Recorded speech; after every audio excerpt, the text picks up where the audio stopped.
ಯಾರು ಉತ್ತರ ಕರ್ನಾಟಕ ಅಂತ ಅನ್ನೋರಲ್ಲ, ಯಾರಾದ್ರೂ ಬಂದು ನಾನು ಒಳ್ಳೆ ನನ್ಗೆ ಎಜುಕೇಶನ್ ಬಗ್ಗೆ ಕಷ್ಟ ಇದೆ ಏನಾದ್ರೂ ಮಾಡ್ತೀನಿ ಅಂದ್ರೆ ಪರ್ಸನಲಿ ನನ್ ಕಾಂಟ್ಯಾಕ್ಟ್ ಮಾಡಿದ್ರೆ ನನ್ಗೆ ಆದದನ್ನ ಸಪೋರ್ಟ್ ಮಾಡಕ್ಕೆ ಈ ಬಂಗಾರಪೇಟೆ ಚಾಟ್ಸ್ ಇಂದ ನಾನು ಇರ್ತೀನಿ. ನಮ್ದು ಚೈಲ್ಡ್ ಮ್ಯಾರೇಜ್ ಚಿಕ್ಕವರಿದ್ದಾಗ ಮದುವೆ ಆಗಿತ್ತು. ನಾನು ಹೆಚ್ಚಿನ ವಿದ್ಯಾಭ್ಯಾಸ ಮಾಡಕ್ ಆಗ್ಲಿಲ್ಲ. ಆ ಕಾರಣಕ್ಕೋಸ್ಕರ ನಾನು ಅಲ್ಲಿಂದ ಇಲ್ಲಿಗೆ ಬರ್ಬೇಕಾದಂತ ಸಿಚುವೇಶನ್ ಬಂತು. ಏನಕ್ಕಂದ್ರೆ ನನ್ನ ಹೆಂಡತಿ ತುಂಬಾ ಚೆನ್ನಾಗಿ ಓದ್ತಾ ಇದ್ಲು. ನಮ್ ಕಡೆ CA ಅನ್ನೋ ಒಂದು ಕೋರ್ಸ್ ಮಾಡಕ್ಕೆ ಸಪೋರ್ಟ್ ಸಿಗ್ತಿರ್ಲಿಲ್ಲ. ಅದಕ್ಕೋಸ್ಕರ ನಾನು ನಮ್ಮ ಮನೆಯಲ್ಲಿ, ಯಾಕಂದ್ರೆ ಗೊತ್ತಿದೆ ಮದ್ವೆ ಆದ್ಮೇಲೆ ಒಬ್ಬನ ಸೊಸೆನ ಓದ್ಸಕ್ಕೆ ಯಾರೋ ಬಿಡಲ್ಲ. ಅದಂತ ನಿಜ. ಇಂಥ ಹಸ್ಬೆಂಡ್ ಅಂತೂ ಸಿಗಲ್ಲ, ಸಪೋರ್ಟಿಂಗ್ ಹಸ್ಬೆಂಡ್ ಸಿಕ್ಕಿದಾರೆ. ಅದ್ ನಂದು ಅದೃಷ್ಟ.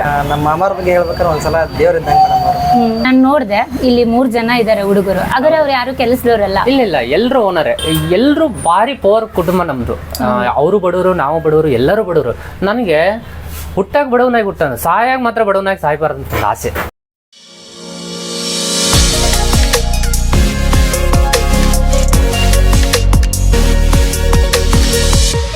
ನಮಸ್ಕಾರ ಕರ್ನಾಟಕ, ನಿಮ್ಮೆಲ್ಲರಿಗೂ ಕರ್ನಾಟಕ ಕಿಚನ್ ಸ್ಟೋರೀಸ್ಗೆ ಸ್ವಾಗತ ಸುಸ್ವಾಗತ.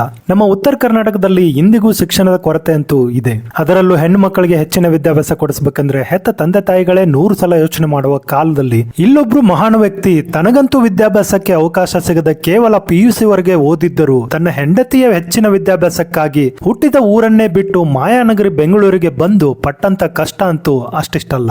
ಆದರೂ ಛಲ ಬಿಡದೆ ಕೊನೆಗೂ ತನ್ನ ಹೆಂಡತಿಯ CA ವಿದ್ಯಾಭ್ಯಾಸ ಪೂರ್ಣಗೊಳಿಸಿ 4 ಜನಕ್ಕೆ ಮಾದರಿಯಾಗೋ ತರ ಬದುಕಿದ್ದಾರೆ. ಅವರ ಯಶೋಗತೆಯನ್ನ ಅವರಿಂದಲೇ ಕೇಳಿ ತಿಳಿಯಲು ನಾವಿವತ್ತು ಬಂದಿರೋದು ಉಳ್ಳಾಳದ ಮಲ್ಲತಹಳ್ಳಿಗೆ. ಬನ್ನಿ ಅವರ ಬದುಕಿನ ಕಥೆಯನ್ನ ನಾವು ಕೂಡ ಕೇಳಿ ತಿಳಿಯೋಣ.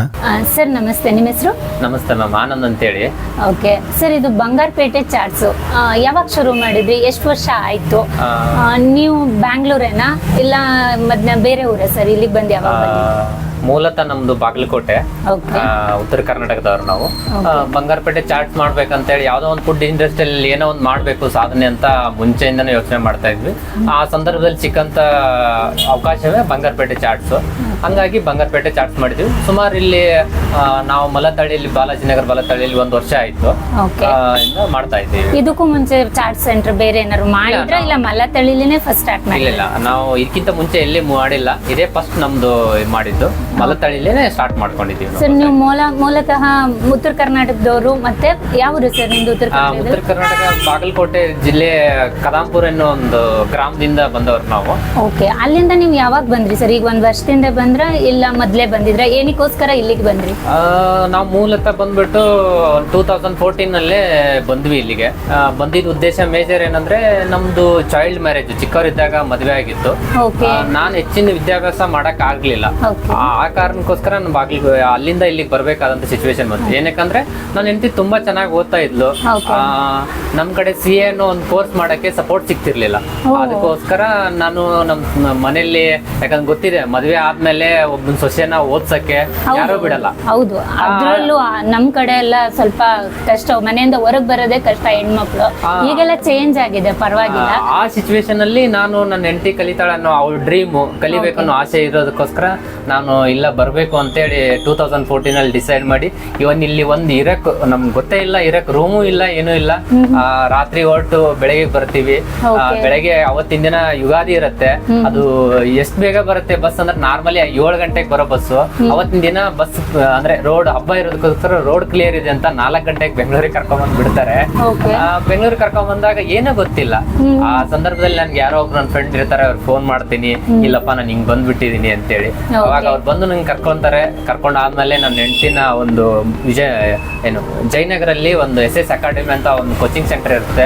ಆ ಕೋಚಿಂಗ್ ಸೆಂಟರ್ ಜಾಯಿನ್ ಮಾಡಿ ಅಲ್ಲೇ ಒಂದು PG ಬಿಟ್ಟು ಅದಾದ್ಮೇಲೆ ನನ್ ಕೆಲಸ ಬೇಕಲ್ವಾ, ನನ್ಗೂ ಕೆಲಸ ಇರ್ಲಿಲ್ಲ. ಏನ್ ಮಾಡ್ಬೇಕಂತ ಯೋಚನೆ ಮಾಡ್ತಾ ಇದ್ದಾಗ ನನ್ಗೆ ಡ್ರೈವಿಂಗ್ ತುಂಬಾ ಚೆನ್ನಾಗಿ ಗೊತ್ತಿರೋದ್ರಿಂದ ಡ್ರೈವಿಂಗ್ ಮಾಡೋಣ ಅಂತ ಸುಮಾರು ಒಂದು 15 ದಿನ, 1 ತಿಂಗಳು, 2 ತಿಂಗಳು ಹುಡುಕ್ತೀನಿ. ಡ್ರೈವಿಂಗ್ ಜಾಬು ಕೂಡ ಸಿಗಲ್ಲ, ತುಂಬಾ ಕಷ್ಟ ಆಗತ್ತೆ. ಫ್ರೆಂಡ್ಸ್ ಹತ್ರ ಅಲ್ಲಿ ಇಲ್ಲಿ ಏನೋ ಹೇಳ್ಕೊಂಡು ಸ್ವಲ್ಪ ಕೈ ಕಾಸು ಇಸ್ಕೊಂಡು ಜೀವನ ಮಾಡ್ತಿರ್ತೀನಿ. ಅದಾದ್ಮೇಲೆ 2 ಮಂತ್ಸ್ ಆದ್ಮೇಲೆ ನನ್ಗೆ ಒಂದು ಡ್ರೈವಿಂಗ್ ಕೆಲಸ ಸಿಗುತ್ತೆ, ಜಾಯಿನ್ ಆಗ್ತೀನಿ. ಅದಾದ್ಮೇಲೆ ನನ್ನ ಹೆಂಡತಿನೂ ಕಲಿತಾ ಇರೋದ್ರಿಂದ ನನ್ಗೆ ಹೆಲ್ಪ್ ಆಗತ್ತೆ. ನೆಕ್ಸ್ಟ್ ಯಾರೋ ಅದ್ರ ಮಧ್ಯದಲ್ಲಿ ನನ್ಗೊಬ್ರು ಯಾರೋ ಹೇಳ್ತಾರೆ ಓಲಾ ಕ್ಯಾಬ್ ಅನ್ನೋದೊಂದು ಚೆನ್ನಾಗಿದೆಪ್ಪ. ಡ್ರೈವ್ ಮಾಡಿದ್ರೆ ನೀನ್ ಬರೀ ಒಂದು 5,000. ನೀವು ಫಸ್ಟ್ ಸ್ಟಾರ್ಟ್ ಮಾಡಿದ್ದು ಓಲಾ ಕ್ಯಾಬ್ ಡ್ರೈವರ್ ಆಗಿ ಬೆಂಗಳೂರಿಗೆ ಬಂದ್ರೆ, ನಿಮ್ದು ಚೈಲ್ಡ್ ಮ್ಯಾರೇಜ್ ಅಂತ ಹೇಳಿದ್ರಿ, ಬಟ್ ಚೈಲ್ಡ್ ನಿಮ್ ರಿಲೇಷನ್ ಏನಾ? ಹೌದು, ನಮ್ಮ ಸೋದರತ್ತಿ ಮೊಮ್ಮಗಳು ಇವಳು. ಓಕೆ, ಅಂದ್ರೆ ಮ್ಯಾರೇಜ್ ಆದ್ಮೇಲೆ ನೀವು ಸಪರೇಟ್ ಇದ್ರಿ, ಒಂದು ಮೇಜರ್ ಆದ್ಮೇಲೆ ನೀವು ಮತ್ತೆ ಮೇಜರ್ ಆದ್ಮೇಲೆ ನೀವು ಆಗ ಬೆಂಗಳೂರಿಗೆ ಬಂದ್ರಿ. ಅವಾಗ ನಾವು ಬೆಂಗಳೂರಿಗೆ ಬಂದ್ವಿ. ಯಾಕಂದ್ರೆ ಇವಾಗ ಯಾವ್ದು ಚೈಲ್ಡ್ ಮ್ಯಾರೇಜ್ ಎಲ್ಲ ಚೈಲ್ಡ್ ಮ್ಯಾರೇಜ್ ನಾವೇ ನೀವು ಇದು ಮಾಡಲ್ಲ. ಮದುವೆಗೆ ಎಷ್ಟು ವರ್ಷ ಆಯ್ತು ಸರ್? ನನ್ಗೆ ಈಗ ಈ ಜುಲೈ 9ಗೆ 24 ಇಯರ್ಸ್ ಆಗಿದೆ. ಓಕೆ, ತಂದೆ ತಾಯಿ ಎಲ್ಲ ಎಲ್ಲಿದೆ? ಎಲ್ಲ ತಂದೆ ತಾಯಿ ಎಲ್ಲ ಬಾಗಲಕೋಟೆಯಲ್ಲಿದ್ದಾರೆ. ಓಕೆ, ಅಲ್ಲೇ ವಿಲೇಜ್ ಅಲ್ಲಿ ಇರ್ತಾರೆ ತಂದೆ ತಾಯಿ ಎಲ್ಲ. ಬೆಂಗಳೂರಿಗೆ ಜೀವನ ಕಟ್ಕೊಳಕ್ಕೆ ಅಂತಾನೆ ನಮ್ಮದು ಅಲ್ಲಿ ಉತ್ತರ ಕರ್ನಾಟಕದ ಈ ಕಡೆ ಬಂದು ಮೊದಲು ಶುರು ಮಾಡಿದ್ದು ಓಲಾ ಕ್ಯಾಬ್ ಇಂದ. ಓಲಾ ಕ್ಯಾಬ್ ಇಂದ ಸ್ಟಾರ್ಟ್ ಮಾಡ್ತೀನಿ. ಓಕೆ, ಮುಂದೆ ಅದಾದ್ಮೇಲೆ ನನ್ನ ಓದ್ತಾ ಇದ್ದಾಗ ನನ್ಗೆ ಸ್ವಲ್ಪ ಓಲಾ ಕ್ಯಾಬ್ ಇಂದ ಸ್ವಲ್ಪ ನನ್ಗೆ ಇಂಪ್ರೂವ್ ಆಗತ್ತೆ. ಓಕೆ, ಓಲಾ ಕ್ಯಾಬ್ ಮೇಲೆ ಇಂಪ್ರೂವ್ ಆದ್ಮೇಲೆ ನಾನು ಇನ್ನೇನೋ ಮಾಡ್ಬೇಕು ಅಂತ ಯೋಚನೆ ಮಾಡ್ತಾ ಇದ್ದೆ. ಆ ಟೈಮಲ್ಲಿ ನನ್ನ ವೈಫ್ದು ಚಾರ್ಟರ್ಡ್ ಅಕೌಂಟ್ CA ಕಂಪ್ಲೀಟ್ ಆಗತ್ತೆ. CA ಕಂಪ್ಲೀಟ್ ಮಾಡಿಸಿದ್ದು ನೀವೇ? ಹೌದು. ನೀವು PUC ಮಾಡಿದ್ರೆ? ನಾನು PUC ಓದಿದ್ದೆ. ಆದ್ರೆ ನಿಮ್ ಹೆಂಡತಿಗೆ ಓದ್ಸಕ್ಕೋಸ್ಕರನೇ ನೀವು ಫಸ್ಟ್ ದುಡಿಮೆ ಸ್ಟಾರ್ಟ್ ಮಾಡಿದ್ದು. ಸೊ ನೀವು ಓದಿಲ್ಲ ಅಂದ್ರೂ ಅವ್ರನ್ನ ಓದಿಸಿ ಮುಂದೆ ತಂದಿದ್ದೀರಾ. ಈಗ CA ಆಗಿ ವರ್ಕ್ ಮಾಡ್ತಾ ಇದ್ದಾರೆ. ಹೌದು, ಸೂಪರ್ ಸರ್. ಅದಾದ್ಮೇಲೆ ನನಗೆ ಅನಿಸ್ತು CA ಮಾಡಿದ್ರು ಕಂಪ್ಲೀಟ್ ಆಯ್ತು, ಎಲ್ಲ ಆಯ್ತು. ಬಟ್ ಇದಕ್ಕಿಂತ ನಾನು ಊರಲ್ಲಿದ್ದಾಗ ನಂದು ಇನ್ನೊಂದಿಷ್ಟು ಜವಾಬ್ದಾರಿಗಳನ್ನ ಹೊತ್ಕೊಂಡ್ ಬಂದಿದ್ದೆ. ಆ ಜವಾಬ್ದಾರಿ ಏನಂದ್ರೆ, ನಾನು ಎಲ್ಲೋ ಡ್ರೈವ್ ಮಾಡ್ಬೇಕಾದ್ರೆ ನಮ್ಮ ಮಾಮರ್ ತೀರ್ಕೊಂತಾರೆ, ಅವ್ರ ಮಕ್ಕಳನ್ನ ಏನೋ ಒಂದು ಸೆಟ್ಲ್ ಮಾಡ್ಬೇಕು, ಜೀವನದಲ್ಲಿ ಮುಂದೆ ತರಬೇಕು ಅನ್ನೋ ಒಂದು ಆಸೆ ಇತ್ತು ನನಗೆ. ಆ ತರದಾಗ ಯೋಚನೆ ಮಾಡಿದಾಗ ನಾನು ಇದ್ದಿದ್ದು ಡ್ರೈವಿಂಗ್ ಫೀಲ್ಡ್, ಇವಾಗ ಬಂದಿದ್ದು ನನ್ನ ಪ್ರೊಫೆಷನಲ್ ಫೀಲ್ಡ್ CA ಬಂದ್ವಿ. ಈಗ ನನ್ನ ವೃತ್ತಿನೇ ಚೇಂಜ್ ಆಯ್ತು. ಇವಾಗ ಅವ್ರನ್ನ ಏನ್ ಮಾಡ್ಬೇಕು ಅಂತ ನನ್ಗೊಂದು ಕ್ವಶನ್ ಕಾಡ್ತಾ ಇತ್ತು ಯಾವಾಗ್ಲೂ. ಅವಾಗ ನಾನು ಅನ್ಕೊಂಡೆ ಅವ್ರನ್ನೇ ಓನರ್ ಮಾಡ್ಬೇಕು ನಾನು. ಅವಾಗ ಓನರ್ನ ಯಾವಾಗ ನಾನು ಮಾಡಕ್ ಆಗತ್ತೋ ಅವಾಗ ಮಾತ್ರ ನಾನು ಸಕ್ಸಸ್ ಅನ್ನೋದು ನೋಡ್ಬೋದು. ನಾನು ಏನ್ ಮಾಡ್ಬೋದು ಅಂತ ಯೋಚನೆ ಮಾಡ್ತಾ ಇದ್ದಾಗ ಸುಮಾರು ನಮ್ಮ ಮನೆ ಹತ್ರ ಎಲ್ಲೋ ಒಂದ್ ಕಡೆ ನಾನು ಹಿಂಗೆ ಬಂಗಾರಪೇಟೆ ಚಾಟ್ಸಿಗೆ ಹೋದಾಗ ಅವ್ರು ಏನೋ ಟ್ರೈನಿಂಗ್ ಕೊಡ್ತೀವಿ ಅಂತ ಒಂದು ಬೋರ್ಡ್ ಇತ್ತು. ಟ್ರೈನಿಂಗ್ ಕೊಡ್ತಾರೆ ಅಂತ ಬೋರ್ಡ್ ಇದ್ದಾಗ ಯೋಚನೆ ಮಾಡ್ತಾ ಇದ್ದೆ, ಏನೋ ಒಂದು ಮಾಡ್ಬೇಕಲ್ಲ. ಈಗ ನಾನು ಏನೋ ಸೆಟ್ಲ್ ಆದೆ, ಇವಾಗ ನಂದ್ರಲ್ಲಿ ಅವ್ರನ್ನ ಕಳ್ಕೊಳಕ್ ಆಗಲ್ಲ ಯಾವುದೇ ಕಾರಣಕ್ಕೂ. ಅವ್ರಿಗೆ ಒಂದು ಲೈಫ್ ಮಾಡ್ಲೇಬೇಕು ನಾನು ಅಂತ ಯೋಚನೆ ಮಾಡಿದಾಗ ಬಂಗಾರಪೇಟೆ ನಮ್ ತಲೆಯಲ್ಲಿ ಬಂದಿತ್ತು. ಓಕೆ, ನಾನು ನೋಡ್ದೆ ಇಲ್ಲಿ 3 ಜನ ಇದಾರೆ ಹುಡುಗರು. ಹಾಗಾದ್ರೆ ಅವ್ರು ಯಾರು ಕೆಲಸದವರಲ್ಲ? ಇಲ್ಲ, ಎಲ್ರು ಓನರೇ. ಎಲ್ರು ಓನರೇ. ಮಾಮ ಅಂತಂದ್ರೆ ಯಾರು ಸರ್? ಮಾಮ ಅಂತಂದ್ರೆ ರಿಲೇಷನ್ ಏನು? ಇವಾಗ ಒಬ್ನು ನಮ್ ಸುರೇಶ್ ಅಂತೇಳಿ, ನಮ್ ಕಾಸ ನಮ್ಮ ಅಕ್ಕನ ಮಗ. ಅವನು ಸ್ವಂತ ನಮ್ಮ ಅಕ್ಕನ ಮಗ. ಅವನು ಆಕ್ಚುಲಿ ನಾನು ಫಸ್ಟ್ ಪ್ರಿಫರೆನ್ಸ್ ಸ್ಟಾರ್ಟ್ ಆಗಿದ್ದು ಅವನಿಂದ ನನ್ಗೆ. ಅದಾದ್ಮೇಲೆ ನಾನು ಅನ್ಕೊಂಡೆ ಒಬ್ಬರ ಲೈಫ್ ಸೆಟಲ್ ಮಾಡೋ ಬದಲು ಫಸ್ಟ್ ನನ್ನ ಸರೌಂಡಿಂಗ್ ಇರೋ ಫ್ಯಾಮಿಲಿಗಳನ್ನ ಸೆಟಲ್ ಮಾಡ್ಬೇಕು. ನನ್ನ ಆಸೆ ಹಂಗೆ. ಉತ್ತರ ಕರ್ನಾಟಕದಿಂದ ಬಂದು ನಾನೇನೋ ಬೆಳೆಯಕ್ಕಾಗಿದ್ದು ನನ್ಗೊಂದು ಅವಕಾಶ ಸಿಕ್ತು, ಬೆಳೆದೆ. ಈಗ ನನ್ನ ಜೊತೆಲಿ ಇದ್ದವ್ರನ್ನ ಬೆಳೆಬೇಕಂದ್ರೆ ಈ ಸದ್ಯ ಸಿಚುವೇಶನ್ ಅಲ್ಲಿ ಕಾಂಪಿಟೇಷನ್ ಯುಗದಲ್ಲಿ ಬೆಳೆಕ್ ತುಂಬಾ ಕಷ್ಟ ಆಗತ್ತೆ. ಅದಕ್ಕೆ ನನ್ನ ಕೈ ಹಿಡಿದು ನಾನು ಒತ್ತಬೇಕು, ಮುಂದಕ್ಕೆ ಎಷ್ಟಾಗತ್ತೋ ಅಷ್ಟು ಮುಂದೆ ತರ್ಬೇಕಂತ ಯೋಚನೆ ಮಾಡಿದಾಗ ಫಸ್ಟ್ ನಮ್ಮವ್ರನ್ನ ಸೆಟಲ್ ಮಾಡೋಣ ಅಂತ. ಅದ್ರಲ್ಲಿ ಫಸ್ಟ್ ಹೆಸರು ಬರೋದು ಸುರೇಶ್ ಅಂತೇಳಿ, ಅವ್ನು ನಮ್ಮ ಅಕ್ಕನ ಮಗ. ಇನ್ನೊಂದು ಸೆಕೆಂಡ್ ಬಂದ್ಬಿಟ್ಟು ನನ್ನ ಹೆಂಡತಿ ತಮ್ಮ, ನನ್ನ ಹಳೆಯ ಕೂಡ, ಸೋದರ ಹಳೆಯ ಕೂಡ. ಹೆಂಡತಿ ತಮ್ಮ ನಿಮ್ಮ ಅಕ್ಕನ ಮಗ. ಇನ್ನೊಬ್ನು ಬಂದ್ಬಿಡು ಅವನು ನಮ್ ದೊಡ್ಡ ಅಕ್ಕನ ಮಗ. ಅವನು ನಮ್ ಕಸಿನ್ ರಿಲೇಷನ್ ಅಕ್ಕನ ಮಗ. ಅವ್ರನ್ನ ಮೂವರ್ನು ಯೋಚನೆ ಮಾಡಿದಾಗ ಇವ್ರನ್ನ ಯಾಕೆ ನಾನು ಇವ್ರ ಊರಲ್ಲಿ ಅವನೊಬ್ನು ನಮ್ನ ಏನು ಫ್ಲೋರ್ ಮಿಲ್ ಅಲ್ಲಿ ಕೆಲಸ ಮಾಡ್ತಾ ಇದ್ದ ಸುರೇಶನ್. ಅವನು ಅಲ್ಲಿ ಕಷ್ಟ ಬೀಳ್ತಿದ್ದ. ಅಲ್ಲಿ 100 ರೂಪಾಯಿಗೆ ಏನೋ ದುಡಿಬೇಕು ಅಂತ ದಿನ ಇದು ಮಾಡ್ತಿದ್ದ. ತಂದೆ ತೀರ್ಕೊಂಡದಕ್ಕೆ ಅವನು. ಇನ್ನೊಬ್ಬ ನಮ್ಮ ಇವನು ಎಜುಕೇಶನ್ ಅನಿಲ್ ಅನ್ನೋನು ನನ್ನ ಹೆಂಡತಿ ತಮ್ಮ. ಅವನಿಗೂ ಊರಲ್ಲಿ ಏನು ವ್ಯವಸಾಯ ಮಾಡ್ಕೊಂಡು ಇರ್ತಿದ್ದ. ಏನೋ ಒಂದು ಮಾಡ್ಬೇಕಲ್ಲ, ಚಿಕ್ಕ ವಯಸ್ಸಲ್ಲಿ ವ್ಯವಸಾಯ ಮಾಡೋದು ಫೈನಲಿ ನಮ್ ವೃತ್ತಿ, ಅದು ನಾವು ಮಾಡೇ ಮಾಡ್ತೀವಿ. ಅದ್ರ ಜೊತೆಲಿ ಏನೋ ಒಂದು ನಾವಂತೂ ದುಡ್ಡು ನೋಡ್ಬೇಕು, ಮೇಲೆ ಬರ್ಬೇಕು. ಒಂದು ಎಲ್ಲರಿಗೂ ಬೆಂಗಳೂರು ಅಂದ್ರೆ ನಗರ ಸಿಟಿ, ಏನದು ನೋಡ್ಬೇಕು, ನಾವು ಅಲ್ಲಿ ಬದುಕು ಕಟ್ಕೋಬೇಕು, ಪಾಪ ಬರ್ಬೇಕು ಅನ್ನೋದು ಇರುತ್ತೆ. ಅವ್ರಿಗೆ ಯಾರು ಸಪೋರ್ಟ್ ಇಲ್ಲ. ಯಾಕಂದ್ರೆ ಈಗ ನೀವು ಬಂದಾಗ ನಿಮ್ಗೆ ಯಾರೋ ಒಬ್ರು ಸಪೋರ್ಟ್ ಮಾಡಿರ್ತಾರೆ. ಆ ಟೈಮಲ್ಲಿ ನಿಮ್ಗೆ ಬರ್ಬೇಕು, ರೂಮ್ ಎಲ್ಲ ನೋಡ್ಬೇಕು, ಇಲ್ಲಿರ್ಬೇಕು ಅಂತ. ಸೊ ನೀವು ಆ ಹುಡುಗರಿಗೆ ನೀವು ಸಪೋರ್ಟ್ ಮಾಡಿದಕ್ಕೆ ಪಾಪ ಅವ್ರಿಗೆ ಬಂದ್ ಮಾಡ್ತಿದ್ದಾರೆ. ಇವನ್ ನಮ್ದು ಹಂಗೆ ಆಗಿರೋದು. ಇವನ್ ನಮ್ ಬೆಂಗಳೂರಿಗೆ ಬಂದಾಗ ನಮ್ಗೆ ಯಾರೇ ಒಬ್ರು ಇವತ್ತಿಗೂ ರಿಲೇಷನ್ ಅದಾದ್ಮೇಲೆ ಸಿಕ್ಕಿದ್ದಾರೆ. ಇವತ್ತಿಗೂ ನಮ್ ರಿಲೇಷನ್ ಇಲ್ಲ. ಫ್ರೆಂಡ್ಸ್ ಅಂತ ಏನಿದ್ರು ಅವರೇ ನಮ್ ರಿಲೇಷನ್ ಆಗಿ ನನ್ ಕನ್ವರ್ಟ್ ಆಗಿದ್ದು, ಅವರೇ ನನ್ ಸಪೋರ್ಟ್ ಮಾಡಿದ್ದು ಕೂಡ. ಯಾರು ದುಡ್ಡು ಕಾಸು ಕೊಡ್ತಾರೋ ಇಲ್ಲ ಅನ್ನೋಕ್ಕಿಂತ ಅವತ್ತಿನ ಸಿಚುವೇಶನ್ಗೆ 2 ಮಾತು ಯಾರು ಹೇಳಿದಾರೋ ನನ್ಗೆ, ಅವರೇ ನನ್ನ ಫ್ರೆಂಡ್ಸು, ಗುಡ್ ಫ್ರೆಂಡ್ಸ್ ಅಂತ ನಾನು ಯೋಚನೆ ಮಾಡ್ಕೊಂಡಿರೋದು. ಅವ್ರ ಹಿತಾಸಕ್ತಿಯಿಂದನೇ ನಾನು ಬೆಳ್ಕೊಂಡ್ ಬಂದಿರೋದು ಕೂಡ. ನೀವು ಬಂದ ಕಷ್ಟನ ನಿಮ್ಮ ಮಾವ ಮಕ್ಳಿಗೂ ಬರ್ಬಾರ್ದು ಅಂತ ಹೇಳಿ ನೀವೇ ಸಪೋರ್ಟ್ ಮಾಡಿ ಇಲ್ಲಿವರೆಗೆ ಕರ್ಕೊಂಡ್ ಬಂದಿದ್ದೀರ. ಒಂದ್ ಖುಷಿ ಆಗೋದು ಏನು ಅಂದ್ರೆ ಈಗಿನ ಇದ್ರಲ್ಲಿ ಕೂಡ್ ಕುಟುಂಬ ಅನ್ನೋದು ಎಲ್ಲೋ ಕಳೆದೋಗಿದೆ. ಎಲ್ಲ ಸಿಟಿಗೆ ಬರೋದು, ಎಲ್ಲ ಬೇರೆ ಬೇರೆ ಆಗ್ಬಿಡೋದು. ಯಾವಾಗೋ 6 ತಿಂಗಳು ವರ್ಷಕ್ಕೊಂದ್ಸಲ ನಾವು ನಮ್ಮ ಊರುಗಳನ್ನ ಹೋಗಿ ನೋಡೋದು, ಇಲ್ಲಿಂದ ಹೋಗಿ. ಅಂಥದ್ರಲ್ಲಿ ನೀವು ಇನ್ನ ನಿಮ್ಮ ಮನೆಯವ್ರು ಎಲ್ಲ ಹೆಂಡತಿ ಕಡೆ ಆಗಿರ್ಬೋದು, ಗಂಡನ ಕಡೆ ಆಗಿರ್ಬೋದು, ಎಲ್ಲ ಮನೆ ಒಂದೇ ಕಡೆ ಎಲ್ಲಾರನ್ನೂ ಕರ್ಕೊಂಡ್ಬಂದು ನಮ್ಮವರು ಅಂತ ನೀವು ಇದ್ದೀರಾ, ಅದೇ ತರ ಅವರು ನಿಮ್ಮನ್ನ ಹೇಗೆ ಸರಿ ನಿಮ್ಮ ಮನೇಲಿ ಅಪ್ಪ ಅಮ್ಮ ಎಲ್ಲರೂ ಅವರು ಎಲ್ಲ ಕುಟುಂಬದಲ್ಲೇ ಇದ್ದಾರಾ? ನಾವು ಹೇಳ್ಬೇಕಂದ್ರೆ ಎಲ್ಲರೂ ಭಾರಿ ಪವರ್ ಕುಟುಂಬ ನಮ್ದು. ಅವರು ಬಡವರು, ನಾವು ಬಡವರು, ಎಲ್ಲರೂ ಬಡವರು. ನನಗೆ ಹುಟ್ಟಾಗ ಬಡವನಾಗಿ ಹುಟ್ಟಾನ, ಸಾಯಾಗ ಮಾತ್ರ ಬಡವನಾಗಿ ಸಾಯ್ಬಾರ್ದು ಅಂತ ಆಸೆ ಯಾವಾಗ್ಲೂ. ಹಂಗೋಸ್ಕರ ಫಸ್ಟ್ ನನ್ಗೆ ಬರೋದೇ ವಿಚಾರ ಏನಂದ್ರೆ, ಹೊರಗಡೆಯವ್ರನ್ನ ಯಾಕೆ ಬೆಳೆಸಲ್ಲ ಅಂತ ಅನ್ಕೋಬಾರ್ದು ಅನ್ನೋಕ್ಕಿಂತ ಮುಂಚೆ ಫಸ್ಟ್ ನನ್ನ ಸರೌಂಡಿಂಗ್ ಏನಿದೆಯಲ್ಲ ಆ ಫ್ಯಾಮಿಲಿ ಸೆಟ್ಲ್ ಆಗ್ಬೇಕು ಫಸ್ಟ್. ನನಗೆ ಅವ್ನು ಸೆಟ್ಲ್ ಮಾಡಿದ್ರೆ ಅವ್ನ ಫ್ಯಾಮಿಲಿ ಸರೌಂಡಿಂಗ್ ಅಲ್ಲಿ ಮಾಡ್ತಾನೆ. ಸರ್, ನೀವು ಅನ್ಕೊಳ್ಳೋದಲ್ಲ, ಅದೇ ತರ ಅವರು ಸಪೋರ್ಟ್ ಮಾಡ್ಬೇಕು. ಯಾಕಂದ್ರೆ ನಮ್ಮ ರಿಲೇಷನ್ಗಳಿಗೆ ಕೆಲವೊಬ್ಬ ಬೆಳಿತಿದ್ದಾನೆ, ಮುಂದೆ ಬರ್ತಿದ್ದಾನೆ ಅಂತಂದ್ರೇನೆ ಸ್ವಲ್ಪ ಎಷ್ಟೋ ಜನ ಅದಕ್ಕೆ ಹಾಳಿಗೊಂದ್ ಕಲ್ಲು ಅನ್ನೋದು ಹಾಕೋತರು ಎಷ್ಟೋ ಜನ ಇದ್ದಾರೆ. ಅಂಥದ್ರಲ್ಲಿ ಈ ತರದ ಜನನು ಇರ್ತಾರೆ, ಸಪೋರ್ಟ್ ಮಾಡೋರು ಇರ್ತಾರೆ. ಅಂಥದ್ರಲ್ಲಿ ನಿಮ್ ಮನ್ಸು ಅವ್ರ ಮನ್ಸು ಎಲ್ಲ ಒಂದೇ ತರ ಇದೆ. ಇನ್ನೊಂದ್ ಏನಾಗುತ್ತೆ ಗೊತ್ತಾ ಮೇಡಮ್, ಕಷ್ಟಗಳು ಮನುಷ್ಯನ್ನ ಹೊಂದಿಸ್ತಾವಂತೆ, ಕಷ್ಟಗಳು ಎಲ್ಲಾನು ಜೋಡಿಸ್ತಾವಂತೆ. ಅದೇ ಖುಷಿಗಳು ಒಂದೊಂದ್ಸರಿ ಗ್ಯಾಪ್ ಮಾಡ್ತವೆ. ಯಾಕಂದ್ರೆ ತುಂಬಾ ಖುಷಿ ಕೊಟ್ಟಾಗ ಏನ್ ಮಾಡ್ತವೆ, ಅವ್ನು ತುಂಬಾ ಖುಷಿಯಾಗಿದ್ದಾನೆ, ಕಷ್ಟ ಆಗಿದ್ದಾನೆ ಅಂತ. ಫಸ್ಟ್ ಏನ್ ಗೊತ್ತಾ, ಎಲ್ರು ಕಷ್ಟ ನೋಡಿದಾಗ ಪೋಣಿಸ್ತಾರೆ. ಎಲ್ಲ ಪೋಣಿಸಿದಾಗ ಏನಾಗತ್ತೆ, ಒಂದೇ ಲೈನ್ ಅಲ್ಲಿ ಬರುತ್ತೆ. ಹಂಗೆ ನಾವೆಲ್ಲರೂ ಕಷ್ಟನ ಪೋಣಿಸಿದವ್ರು. ಹಂಗಾಗಿ ನನ್ಗೆ ಎಲ್ಲಾ ಫ್ಯಾಮಿಲಿಯವರು ಸಪೋರ್ಟ್ ಆಗಿರೋ ಕಾರಣ ಆಗಿದೆ. ನನ್ಗೆ ಏನಂದ್ರೆ ಒಂದ್ ನೋಡಿ ಖುಷಿ ಅಂದ್ರೆ, ನಾನು 2 ತಿಂಗಳಿಂದ ಸುಮಾರು ದಿನದಿಂದ ನೋಡ್ತಾ ಇದ್ದೀನಿ, 3 ಹುಡುಗರುನು ಅವರು ನಮ್ಮ ಮಾಮ ಕಡೆಯವರು, ಇವ್ರು ನಮ್ಮ ಅಕ್ಕನ ಕಡೆಯವರು ಅನ್ನೋ ಯಾವ ಭೇದ ಭಾವನೂ ನನಗೆ ಕಾಣಲಿಲ್ಲ. ಎಲ್ಲರೂ ಒಂದೇ ಅಣ್ಣ ತಮ್ಮದಿರೇನೋ ಏನೋ ಒಂದು ಭಾವನೆ, ನಾವು ಕೆಲಸದವರು ಓನರು ಅನ್ನೋ ಭಾವನೂ ಇಲ್ಲ ಅವ್ರಿಗೆ. ಅಷ್ಟು ಚೆನ್ನಾಗಿ ಮಾಡ್ತಾ ಇದ್ದಾರೆ. ಅದನ್ನ ನೋಡೇನೆ ನನಗೆ ನಿಮ್ಮನ್ನ ನೋಡಿ 4 ಜನ ಕಲಿಬೇಕು. ಇದನ್ನ ಕುಟುಂಬನೂ ಬೆಳಿಬೇಕು, ನಮ್ಮವರೇ ಬೆಳಿಬೇಕು ಅನ್ನೋದು ಬಹಳ ಇದನ್ನಿಸ್ತು ನನಗೆ. ನಮ್ಮವ್ರ ಅನ್ನೋಕ್ಕಿಂತ ಏನ್ ಗೊತ್ತಾ, ಎಲ್ರು ಬೆಳಿಬೇಕು. ಅದ್ರಲ್ಲಿ ಏನಾಗತ್ತೆ ಅಂದ್ರೆ, ನಾನ್ ಈಗೂ ಬೆಳೆಸಿದ್ರೆ ನೋಡಿ, ಇವಾಗ ನಮ್ಮ ಹುಡುಗನ್ಗೆ ಮದ್ವೆ ಆಗತ್ತೆ, ಅವ್ನ ಫ್ಯಾಮಿಲಿಗೆ ಅವ್ನ್ ಸಪೋರ್ಟ್ ಮಾಡ್ತಾನೆ, ಇನ್ನೊಬ್ಬ ಅವ್ರ ಮದ್ವೆ ಆಗತ್ತೆ, ಅವ್ರ ಫ್ಯಾಮಿಲಿ ಸಪೋರ್ಟ್ ಮಾಡ್ತಾನೆ. ನನ್ಗೆ ಹಿಂಗೆ ಇದು ಒಂದು ಚೈನು. ಈ ಚೈನು ಅಲ್ಲಿಂದ ಇಲ್ಲಿಗೆ, ಇಲ್ಲಿಂದ ಅಲ್ಲಿಗೆ ಕನೆಕ್ಟ್ ಆಗ್ತಾ ಇರ್ಬೇಕು. ನನ್ಗೆ ಎಜುಕೇಶನ್ ಲೈಫ್ ಅಲ್ಲಿ ಇದೆ ಅನ್ನೋದು ಯೋಚನೆ ಇಲ್ಲ. ಯಾಕಂದ್ರೆ ನಾನು 2nd PUC ಕಲ್ತು ನನ್ನ ಹೆಂಡತಿ ಇವಾಗ CA ಇದ್ದಾರೆ. ನಂಗೆ ಇನ್ನೂ ಒಂದು ಖುಷಿ ಏನು ಅಂತಂದ್ರೆ, ಯಾವುದೇ ಗಂಡು ಒಂದು ಹೆಣ್ಣಿನಿಂದ ನಿಂತು ಬೆಳೆಸ್ಬೇಕು. ಯಾರು ಕೆಲವ್ರು ಅನ್ಕೋ, ಅಯ್ಯೋ ನನ್ನ ಹೆಂಡತಿ ಮುಂದೆ ಹೋಗ್ಬಿಟ್ಲು, ಎಜುಕೇಶನ್ ನನಗಿಂತ ಅವಳು ಚೆನ್ನಾಗಿ ಮಾಡಿದಾಳೆ, ಆ ಭಾವ ಇಲ್ಲದೆ ನೀವು ನಿಮ್ಮ ಹೆಂಡತಿಗೋಸ್ಕರ ಬದುಕು ಕಟ್ಕೊಳ್ಳೋಕೆ ಬೆಂಗಳೂರಿಗೆ ಬಂದಿದ್ದೀರಾ. ಅದೇ ತರ ಅವ್ರನ್ನ ಬೆಳೆಸಿದ್ದೀರಾ ಕೂಡ. ಸೊ ಆಟ್ಸ್ ಆಫ್ ಸರ್, ತುಂಬಾ ಗ್ರೇಟ್ ಅನ್ನಿಸ್ತು ನನಗೆ ಪರ್ಸ್ನಲ್ ಆಗಿ. ಸೊ ನಾನು ಇದರಿಂದ ಹೇಳೋದು ನಮ್ಮ ವ್ಯೂವರ್ಸ್ಗೆ ಏನು ಹೇಳ್ತೀನಿ ಅಂತಂದ್ರೆ, ಎಲ್ಲ ಹೆಣ್ಮಕ್ಳು ಈ ತರ ಗಂಡಂದಿರು ಸಪೋರ್ಟ್ ಮಾಡಬೇಕು. ಯಾವುದೋ ಒಂದು ಹಳ್ಳಿಲಿ, ಪುಟ್ಟ ಹಳ್ಳಿಲಿ ಇದ್ದವರು ಬೆಂಗಳೂರಿಗೆ ಬಂದು ಜೀವನ ಕಟ್ಕೊಂಡಿದ್ದಾರೆ, ಒಬ್ರು ಹೆಂಡತಿನ ಇಷ್ಟು ಬೆಳೆಸ್ತಿದ್ದಾರೆ ಅಂತಂದ್ರೆ ರಿಯಲಿ ಗ್ರೇಟ್ ಸರ್ ನೀವು, ನಿಜವಾಗ್ಲೂ.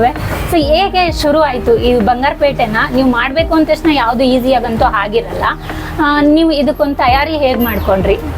ಇದೇ ತರ ಆಗತ್ತೆ ನನ್ಗೆ. ನಾರ್ಮಲಿ ಇದು ಒಂದೇ ಸರಿ ನೀವು ಹೇಳಿದಂಗೆ ಒಂದೇ ಸರಿ ರಾತ್ರಿ ಕಟ್ಟೋದಲ್ಲ, ಅದು ತುಂಬಾ ಸ್ಟ್ರಗಲ್ ಮಾಡ್ಬೇಕು. ಆ ಸ್ಟ್ರಗಲ್ಗೆ ಫಸ್ಟ್ ಬಂದ್ಬಿಟ್ಟು ಈ ತರ ಮನೆಗೆ ಡಿಸ್ಕಸ್ ಮಾಡ್ತೀನಿ. ಅಂದ್ರೆ ಡಿಸ್ಕಸ್ ಮಾಡಿ ಈ ತರ ಒಂದು ಏನೋ ಒಂದು ಮಾಡ್ಬೇಕು ಅನ್ಕೊಂಡಿದೀನಿ. ಹುಡುಗರ್ನ ಇದಕ್ಕೆ ಟ್ರೈನಿಂಗ್ ಅಂತ ನಾನು ಕಳಿಸ್ಬೇಕು ಅಂತ. ಮನೇಲಿ ಅಂತಾರೆ, ಇಲ್ಲಪ್ಪ ಅದರಿಂದ ಉಪಜೀವನ ನಡೀತಾ ಇದೆ, ಹುಡುಗನಿಂದ ದುಡಿತಾ ಇರೋದ್ರಿಂದ ನೀನ್ ಈ ಕಳಿಸ್ಬಿಟ್ರೆ, ಟ್ರೈನಿಂಗ್ ಕಳಿಸ್ಬಿಟ್ರೆ ನಿಂಗೆ ಹೆಂಗೆ? ಇಲ್ಲ, ನೀವು ಇದ್ರಲ್ಲಿ ತಲೆ ಕೆಡ್ಸ್ಕೋಬೇಡಿ, ನಿಮ್ ಉಪಜೀವನಕ್ಕೆ ಏನಾಗುತ್ತೋ ಅಷ್ಟಿನಕ್ಕೆ ನಾನು ಸಪೋರ್ಟ್ ಮಾಡ್ಕೊಂಡಿರ್ತೀನಿ, ನಾನು ನಡೆಸ್ತೀನಿ. ನನ್ಗೆ ಏನ್ ಗೊತ್ತಾ, ಅವ್ನು ಸೆಟ್ಲ್ ಆಗ್ಬೇಕು ಅಂತ ಯೋಚನೆ ಮಾಡಿದಾಗ ಸ್ಟಾರ್ಟಿಂಗ್ ಆಯ್ತು. ಸ್ಟಾರ್ಟಿಂಗ್ ಅಲ್ಲಿ ಅವರು ಒಂಚೂರ ಬೇಡ ಅಂದ್ರು. ಇಲ್ಲ ಆಯ್ತು, ನೀನ್ ಹೆಂಗ್ ಮಾಡ್ತೀನಿ, ನೀನ್ ಡಿಸೈಡೇ ತಗೊಳೋದು. ಈಗ ನೀನೇ ಅವ್ನ ತಂದೆ ತಾಯಿ ತರ ಎಲ್ಲರ ತರ ಇರೋದು, ನೀನ್ ಹೆಂಗ್ ಡಿಸೈಡ್ ತಗೊಂತೆ ಹಂಗ್ ಮಾಡಪ್ಪ ಅಂದ್ರು. ಅದೇ ತರನೇ ಯೋಚನೆ ಮಾಡಿ ಒಂದು ಚಾರ್ಟ್ಸ್ ಸೆಂಟರ್ ಅಲ್ಲಿ 1 ವರ್ಷ ಏನು ದುಡ್ಡು ಇಲ್ದೇನೆ ಟ್ರೈನಿಂಗ್ಗೆ ಕೊಡ್ಸಿದೆ ಅವ್ನಿಗೆ. ನಿಮ್ಮ ಹುಡುಗರ್ನ 1 ವರ್ಷ ದುಡ್ಡು ಇಲ್ದೆ ಟ್ರೈನಿಂಗ್ ಕೊಡ್ಸಿದ್ರೆ? ಹೌದು, ಸುರೇಶ್ ಅನ್ನೋನ್ಗೆ 1 ವರ್ಷ ಕಂಪ್ಲೀಟ್ ಆಗಿ ಬೇರೆ ಕಡೆ ಒಂದು ಅಂಗಡಿಲಿ ಇಟ್ಕೋ, ಅಲ್ಲಿ ಅವ್ನಿಗೆ ಸ್ಯಾಲ್ರಿ ಇಲ್ದೇನೆ ವರ್ಕ್ ಮಾಡಿಸಿ ಅವ್ನಿಗೆ ಕೆಲಸ ಕಲ್ಸಿದ್ದು. ಅದಾದ್ಮೇಲೆ ಅನಿಲ್ ಅನ್ನೋನ್ಗೆ ಒಂದು 8 ಮಂತ್ಸ್ ಬೇರೆ ಇನ್ನೊಂದ್ ಕಡೆ ಕಳಿಸ್ಬಿಟ್ಟು ಟ್ರೈನಿಂಗ್ ಕಲಿಸಿ ಅವ್ನಿಗೂ ಕೊಡ್ಸಿದ್ದು. ಇನ್ನು ಪ್ರಸಾದ್ ಅನ್ನೋನ್ಗೆ 5 ತಿಂಗಳು ಅವ್ನಿಗೆ ಸ್ವಲ್ಪ ಅಂದ್ರೆ ಇವ್ರಿಗೆ ಆಲ್ರೆಡಿ ಇವ್ರು ಕಲ್ತಿರೋದ್ರಿಂದ ಅವ್ನಿಗೆ ಸ್ವಲ್ಪ ಈಸಿ ಆಯ್ತು. ಅಂದ್ರೆ ಅವ್ನಿಗೆ ಒಂದು 3 ಮಂತ್ಸ್ ಮಾತ್ರ ಕಲಿಸಿದೀವಿ. ಇನ್ನು ಉಳಿದಿದ್ದು ಇಲ್ಲಿ ಅಂಗಡಿಲಿ ಬಂದು ಅವ್ನಿಗೆ ಕಂಪ್ಲೀಟ್ ಆದಂತ ಟ್ರೈನಿಂಗ್ ಕೊಟ್ಟು ಸ್ಟಾರ್ಟ್ ಮಾಡೋಣ ಅಂತ ಯೋಚನೆ ಮಾಡಿದ್ವಿ. ಸರ್, ಇವರು ಊರಲ್ಲಿ ಎಲ್ಲರೂ ಕೆಲಸ ಮಾಡ್ತಾ ಇದ್ರು ಅಂದ್ರೆ, ನಿಮ್ ತಂದೆ ತಾಯಿ ಎಲ್ಲ ಏನು ಹೊಲ ಗದ್ದೆ ಎಲ್ಲ ಇದೆಯಾ, ವ್ಯವಸಾಯ ಮಾಡ್ತಿದಾರ? ಇವ್ರುಗಳೆಲ್ಲ ಏನ್ ಮಾಡ್ತಾ ಇದ್ರು? ನಾವೆಲ್ಲ ರೈತರ ಕುಟುಂಬನೇ, ಇವತ್ತು ವ್ಯವಸಾಯನೇ ಮಾಡ್ತಾ ಇರೋದು. ಅಪ್ಪ ಅಮ್ಮ ಊರಲ್ಲಿ ವ್ಯವಸಾಯನೇ ಮಾಡ್ತಾ ಇದಾರೆ. ಅವ್ರಪ್ಪ ಅಮ್ಮ ನಮ್ದು ಹಸು, ಎಮ್ಮೆಗಳು, ಏನು ಇನ್ನು ಮೇಕೆಗಳು, ಈ ಸಾಕಾಣಿಕೆ, ಆಮೇಲೆ ವ್ಯವಸಾಯ ಮಾಡ್ಕೊಳ್ಳೋದು, ಇದೇ ನಮ್ದು ವೃತ್ತಿ. ಮೇನ್ ವೃತ್ತಿ ಅಂದ್ರೇನೆ ನಮ್ದು ಇದೆ. 3 ಜನ ಎಜುಕೇಶನ್ ಏನು ಮಾಡ್ಲಿಲ್ವಾ ಸರ್? ಎಷ್ಟು ಮಾಡಿದೆ ಎಜುಕೇಶನ್? ಏನ್ ನಮ್ ಪ್ರಾಬ್ಲಮ್ ಏನಂದ್ರೆ ಮ್ಯಾಮ್, ನಮ್ಗೆ ಸಮಸ್ಯೆ ಇರೋದೇ ಹಿಂಗೆ. ಉತ್ತರ ಕರ್ನಾಟಕ ಯಾವಾಗ್ಲೂ ಹೆಣ್ಮಕ್ಳು ಹೆಂಗಂದ್ರೆ ಏನಂದ್ರೆ ಕೆಲಸ ಮಾಡ್ಬೇಕು, ಬೇಗ ದುಡಿಮೆಗೆ ಬಂದ್ಬಿಡ್ತಾರೆ. ಏನಂದ್ರೆ ಎಲ್ರು ನಾರ್ಮಲ್ ವ್ಯವಸಾಯನ ನಂಬ್ಕೊಂಡಿರೋದ್ರಿಂದ ಏನ್ ಮಾಡ್ತಾರೆ, ವ್ಯವಸಾಯಕ್ಕೆ ತುಂಬಾ ಜನ ಶಿಫ್ಟ್ ಆಗ್ತಾರೆ. ಏನಕ್ಕೆ ಶಿಫ್ಟ್ ಆಗ್ತಾರೆ ಅಂದ್ರೆ ಇವಾಗ ಮನೇಲಿ ಸ್ಕೂಲ್ಗೆ ಹೋಗ್ಬೇಕಾ, ಮನೇಲಿ ಅಪ್ಪ ಅಮ್ಮ ಹೇಳ್ತಾರೆ ನೋಡಪ್ಪ ಮೇವು ತಗೊಂಬ ದನಕ್ಕೆ ನೀನ್ ಮೇವು ಅಂತಾರೆ. ಹಂಗ್ ಸ್ಟಾರ್ಟ್ ಆಗತ್ತೆ ನಮ್ ಲೈಫ್. ಅಲ್ಲಿ ಸ್ಟಾರ್ಟ್ ಆದಾಗ ಏನಾಗತ್ತೆ, ಡಿವಿಯೇಷನ್ ಜಾಸ್ತಿ ತಗೊಂಡ್ಬಿಡ್ತೀವಿ ನಾವು. ನಮ್ಗೆ ಏನಾಗ್ಬಿಡುತ್ತೆ, ಯಾವಾಗ್ಲೂ ಸ್ಕೂಲ್ ಅಂದ್ರೆ ನಾರ್ಮಲಿ ಎಲ್ರಿಗೂ ಭಯನೇ, ಅದಿದ್ದೇ ಇರುತ್ತೆ. ಹಂಗಾಗಿ ಮೇವು ತರಬೇಕಂದ್ರೆ ಭಯ ಇರಲ್ಲ, ಯಾಕೆ ನಾ ಹೋಗ್ತೀನಿ ತಗೊಂಡ್ಬರ್ತೀನಿ. ಹಂಗಾಗಿ ಡಿವಿಯೇಷನ್ ಜಾಸ್ತಿ ತಗೊಂಡ್ರಿಂದ ನಾವ್ ಚೆನ್ನಾಗಿ ಕಲಿಯೋದೇ ಇಲ್ಲ. ಪಾಪ ಅಪ್ಪ ಅಮ್ಮಂಗೆ ನಮ್ ತರ ಇರ್ಬಾರ್ದು, ಅವರು ಎಜುಕೇಶನ್ ಆಗ್ಲಿ ಸಿಟಿಗೆ ಹೋಗ್ಲಿ ಎಲ್ಲಾರ್ನು ನೋಡ್ತಾರಲ್ಲ ಅವ್ರಿಗೂನು. ಸೊ ಆ ಆಸೆ ಒಂದಿರುತ್ತೆ ಪಾಪ. ಅವ್ರಿಗೆ ಆಸೆ ಇರುತ್ತೆ, ನಮ್ಗೆ ಆಸೆ ಇರೋದ್ರಿಂದ ಚೆನ್ನಾಗಿ ಕಲಿಯಲ್ಲ. ಈಗ ನೋಡಿ, ನಾನೇ ನಮ್ಮ ಅಪ್ಪ ಅಮ್ಮ ಓದು ಅಂತ ಹೇಳ್ತಿದ್ರು, ಬಟ್ ನಮ್ಗೆ ಗದ್ದೆ ಹೊಲ ಮನೆ ನೋಡ್ಕೊಳ್ಳೋದು ಆ ತರದ್ರಲ್ಲಿ ಬಿದ್ಬಿಟ್ಟು ನಾನು ಸೆಕೆಂಡ್ PUC ಓದಿದ್ವಿ. ಅದಾದ್ಮೇಲೆ ಅವರು ಹಂಗೆ, ಈಗ ನಮ್ ಸುರೇಶನು ಹಂಗೆ, ಅವ್ರ ಅಪ್ಪ ತೀರೋಗಿರ್ತಾನೆ, ಕಷ್ಟಕ್ಕೋಸ್ಕರ ಅವ್ರ ಅಮ್ಮನಿಗೆ ಸಪೋರ್ಟ್ ಆಗಿರ್ಬೇಕು. ಇನ್ನು ತಂಗಿ ಮತ್ತೆ ತಮ್ಮ ಓದ್ತಾ ಇರೋದ್ರಿಂದ ಕೆಲಸ ಮಾಡ್ಲಿವಂತ ಅನಿವಾರ್ಯತೆ ಇರುತ್ತೆ. ಈ ಗಾರೆ ಕೆಲಸದವ್ರ ಕೈಯಲ್ಲಿ ಕೆಲಸ ಮಾಡ್ತಾ ಇರ್ತಾನೆ. ಅವ್ರದ್ದು ಸ್ವಲ್ಪ ಗದ್ದೆಗಿಲ್ಲ ಎಲ್ಲ ಇಲ್ಲ, ಇವಾಗೇನೋ ಸ್ವಲ್ಪ ಚೆನ್ನಾಗಿ ಆಗಿದೆ, ಗದ್ದೆ ಎಲ್ಲ ಇರ್ಲಿಲ್ಲ. ಹಂಗಾಗಿ ಅವ್ನು ಗಾರೆಯವ್ರ ಕೈಯಲ್ಲಿ ಕೆಲಸ ಮಾಡ್ತಾ ಇದ್ದ. ಇನ್ನು ಅನಿಲ್ಗೆ ಇದೆ, ಅವ್ರದ್ದು ಸ್ವಲ್ಪ ಹೊಲಗಳು ಇರೋದ್ರಿಂದ ಅವನು ಅಲ್ಲಿ ಕೆಲಸ ಮಾಡ್ತಿದ್ದ. ಇನ್ನು ಪ್ರಸಾದಂಗೂ ಹಂಗೆ, ಅವನು ತುಂಬಾ ಚಿಕ್ಕವನಿರಾಗ ಅವ್ರ ತಂದೆ ತೀರ್ಕೊಂತಾನೆ. ಅವಾಗ ಅವ್ನು ನನ್ಕಿಂತ ನಾನು ಅನ್ಕೋದಕ್ಕಿಂತ ನನ್ಕಿಂತ ಸ್ಟ್ರಗಲ್ ಲೈಫ್ ನೋಡಿದೆ ಅನ್ಕೋಬಹುದು. ಯಾಕಂದ್ರೆ ಸುಮಾರು ಒಂದು 8th ಸ್ಟ್ಯಾಂಡರ್ಡ್ ಇರ್ಬೋದೇನೋ ನನ್ಗೆ ಗೊತ್ತಿರೋ ಪ್ರಕಾರ. ಅವಾಗ್ಲೇ ಆ ಚಿಕ್ಕ ವಯಸ್ಸಲ್ಲೇ ಹಾಲಿನ ವ್ಯಾಪಾರ ಮಾಡ್ತಿದ್ದ. ಬೆಳಿಗ್ಗೆ ಎದ್ದ ಕೂಡಲೇ ಹಾಲು ಹಾಕಿ ಬಂದ್ಬಿಟ್ಟು ಅದಾದ್ಮೇಲೆ ಸ್ಕೂಲ್ಗೆ ಹೋಗೋದು ಆ ತರ ಮಾಡ್ತಾ ಇದ್ದ. ಬಟ್ ಜೀವನ ಕಟ್ಕೋಬೇಕಂದಾಗ ಎಜುಕೇಶನ್ ಜೀವನನು ಅಂತ ಬಂದಾಗ ನನ್ಗೆ ಎಜುಕೇಶನ್ ಬೇಡ ಜೀವನನೇ ಅಂತ ಬರುತ್ತೆ. ಹಂಗಾಗಿ ಜೀವನಕ್ಕೆ ಶಿಫ್ಟ್ ಆಗಿದ್ದಾರೆ ಎಲ್ರು ಜೀವನ ನೋಡಿದೀವಿ. ನಮಗೆ ಓದಕ್ ಬರೆಯಕ್ಕೆ ಅಷ್ಟು ಪರ್ಫೆಕ್ಟ್ ಇಲ್ಲ ಅಂದ್ರೆ ಜೀವನಕ್ಕೆ ತುಂಬಾ ಪರ್ಫೆಕ್ಟ್ ಇದೀವಿ ಅಂತ ನಮ್ದು ಎದೆ ತಟ್ಟೆ ಹೇಳ್ಬೋದು. ನೀವು ಬಂದು ಬೆಂಗಳೂರು ಜೀವನ ಕಟ್ಕೊಂಡ್ರಿ, ಅದೇ ತರ ಅವ್ರನ್ನೂ 3 ಜನನ ಕರ್ಕೊ ಬಂದಿದ್ರ. ಬೆಂಗಳೂರಲ್ಲಿ ತುಂಬಾ ಜನ ಉತ್ತರ ಕರ್ನಾಟಕದವರು ಗಾರೆ ಕೆಲಸದಿಂದ ಹಿಡಿದು ಸಾಫ್ಟ್ವೇರ್ ಕಂಪ್ನಿಲಿ ಇಂಜಿನಿಯರಿಂಗ್ ಕೆಲಸ ಮಾಡೋರು ಎಲ್ಲರೂ ಬಂದು ಇಲ್ಲಿ ಜೀವನ ಕಟ್ಕೊಂಡಿದ್ದಾರೆ. ಎಲ್ಲೋ ಒಂದಷ್ಟು ಜನ ಸಕ್ಸಸ್ ಆಗಿಲ್ಲ, ಈ ತರ ಸಪೋರ್ಟ್ ಸಿಕ್ಕಿಲ್ಲ ಪಾಪ ಹುಡುಗರುಗಳಿಗೆ. ಸೊ ನೀವೇನ್ ಹೇಳ್ತೀರಾ ಸರ್ ಅಂತವ್ರಿಗೆ? ನಂಗೆ ಹೇಳ್ಬೇಕಂದ್ರೆ ಸಪೋರ್ಟ್ ಸಿಗತ್ತೆ ಅನ್ನೋಕ್ಕಿಂತ ನಮ್ಮ ಮನ್ಸಿನ ಛಲ ತುಂಬಾ ಇರಬೇಕು ಅಂತ ನನಗೆ ಅನ್ಸುತ್ತೆ. ಯಾಕಂದ್ರೆ ಇವಾಗ ನಂಗೂ ಕೂಡ ಸಪೋರ್ಟ್ ಸಿಕ್ಕಿಲ್ಲ. ನಾನು ಹೇಳ್ತೀನಲ್ಲ, ನಾನು ರಾತ್ರಿ 4 ಗಂಟೆಗೆ ಬಂದಾಗ ಯಾರೋ ನನ್ನ ಫ್ರೆಂಡ್ಸ್ ರೂಮಿಗೆ ಕರ್ಕೊಂಡು ಹೋಗಿದ್ದಾರೆ, ನಾನು ಇಟ್ಕೊಂಡಿದ್ದಾರೆ. ಬಟ್ ನೀನ್ ಇದೇ ಕೆಲಸ ಮಾಡ್ಬೇಕು, ಇದನ್ನ ಮಾಡಿದ್ರೆ ನೀನು ಇದು ಆಗ್ತೀಯ, ನೀನ್ ಬಾ ನೀನ್ ಕರ್ಕೊಂಡು ಹೋಗಿ ಮಾಡ್ತೀನಿ ಅಂತ ಈ ಸದ್ಯಕ್ಕಿನ ಸಿಚುವೇಶನ್ ಅಲ್ಲಿ ಯಾರೂ ಮಾಡಲ್ಲ. ಯಾಕಂದ್ರೆ ಪರ್ಸನಲಿ ಅದು ತಪ್ಪು ಅಲ್ಲ ಕೂಡ. ಹೌದು, ಯಾವನ್ ಬೆಳೆದಿರ್ತಾನೋ ಅವನಿಂದ ಓಡೋದು ಇದು ಸಮಾಜದ ಲಕ್ಷಣ. ಅದೇ ತರನೇ ನಾನು ಬೆಳೆದ್ಮೇಲೆ ನಾನು ಇನ್ ಬಂದೇ ಬರ್ತಾರೆ. ಅದಕ್ಕೋಸ್ಕರ ಆ ಬೆಳೆಯೋತನ ನಾವೇನ್ ಮಾಡ್ಬೇಕಂದ್ರೆ ನಾನೇ ಕಟ್ಬೇಕು. ಪ್ರತಿ ಸ್ಟೆಪ್ನು ನಾನೇ ಹತ್ಬೇಕು. ಯಾರೋ ಹಚ್ಚಿದ್ರೆ ನಿನ್ಗೆ ನೀನ್ ಬೆಳಕ್ ಭಾರಿ ಈಸಿ ಆಗುತ್ತೆ. ಬಟ್ ನೀನ್ ಹಚ್ಚಿದ್ರೆ ಒಂದೊಂದ್ ಸ್ಟೆಪ್ ಬಿಟ್ಕೊಂಡ್ಬಂದ್ರು ನಿನ್ಗೆ ಏನೋ ಆಗಲ್ಲ. ನಾವ್ ಹತ್ಕೊಂಡು ಹೋಗ್ರೇನೆ ರೀಚ್ ಆಗತ್ತೆ.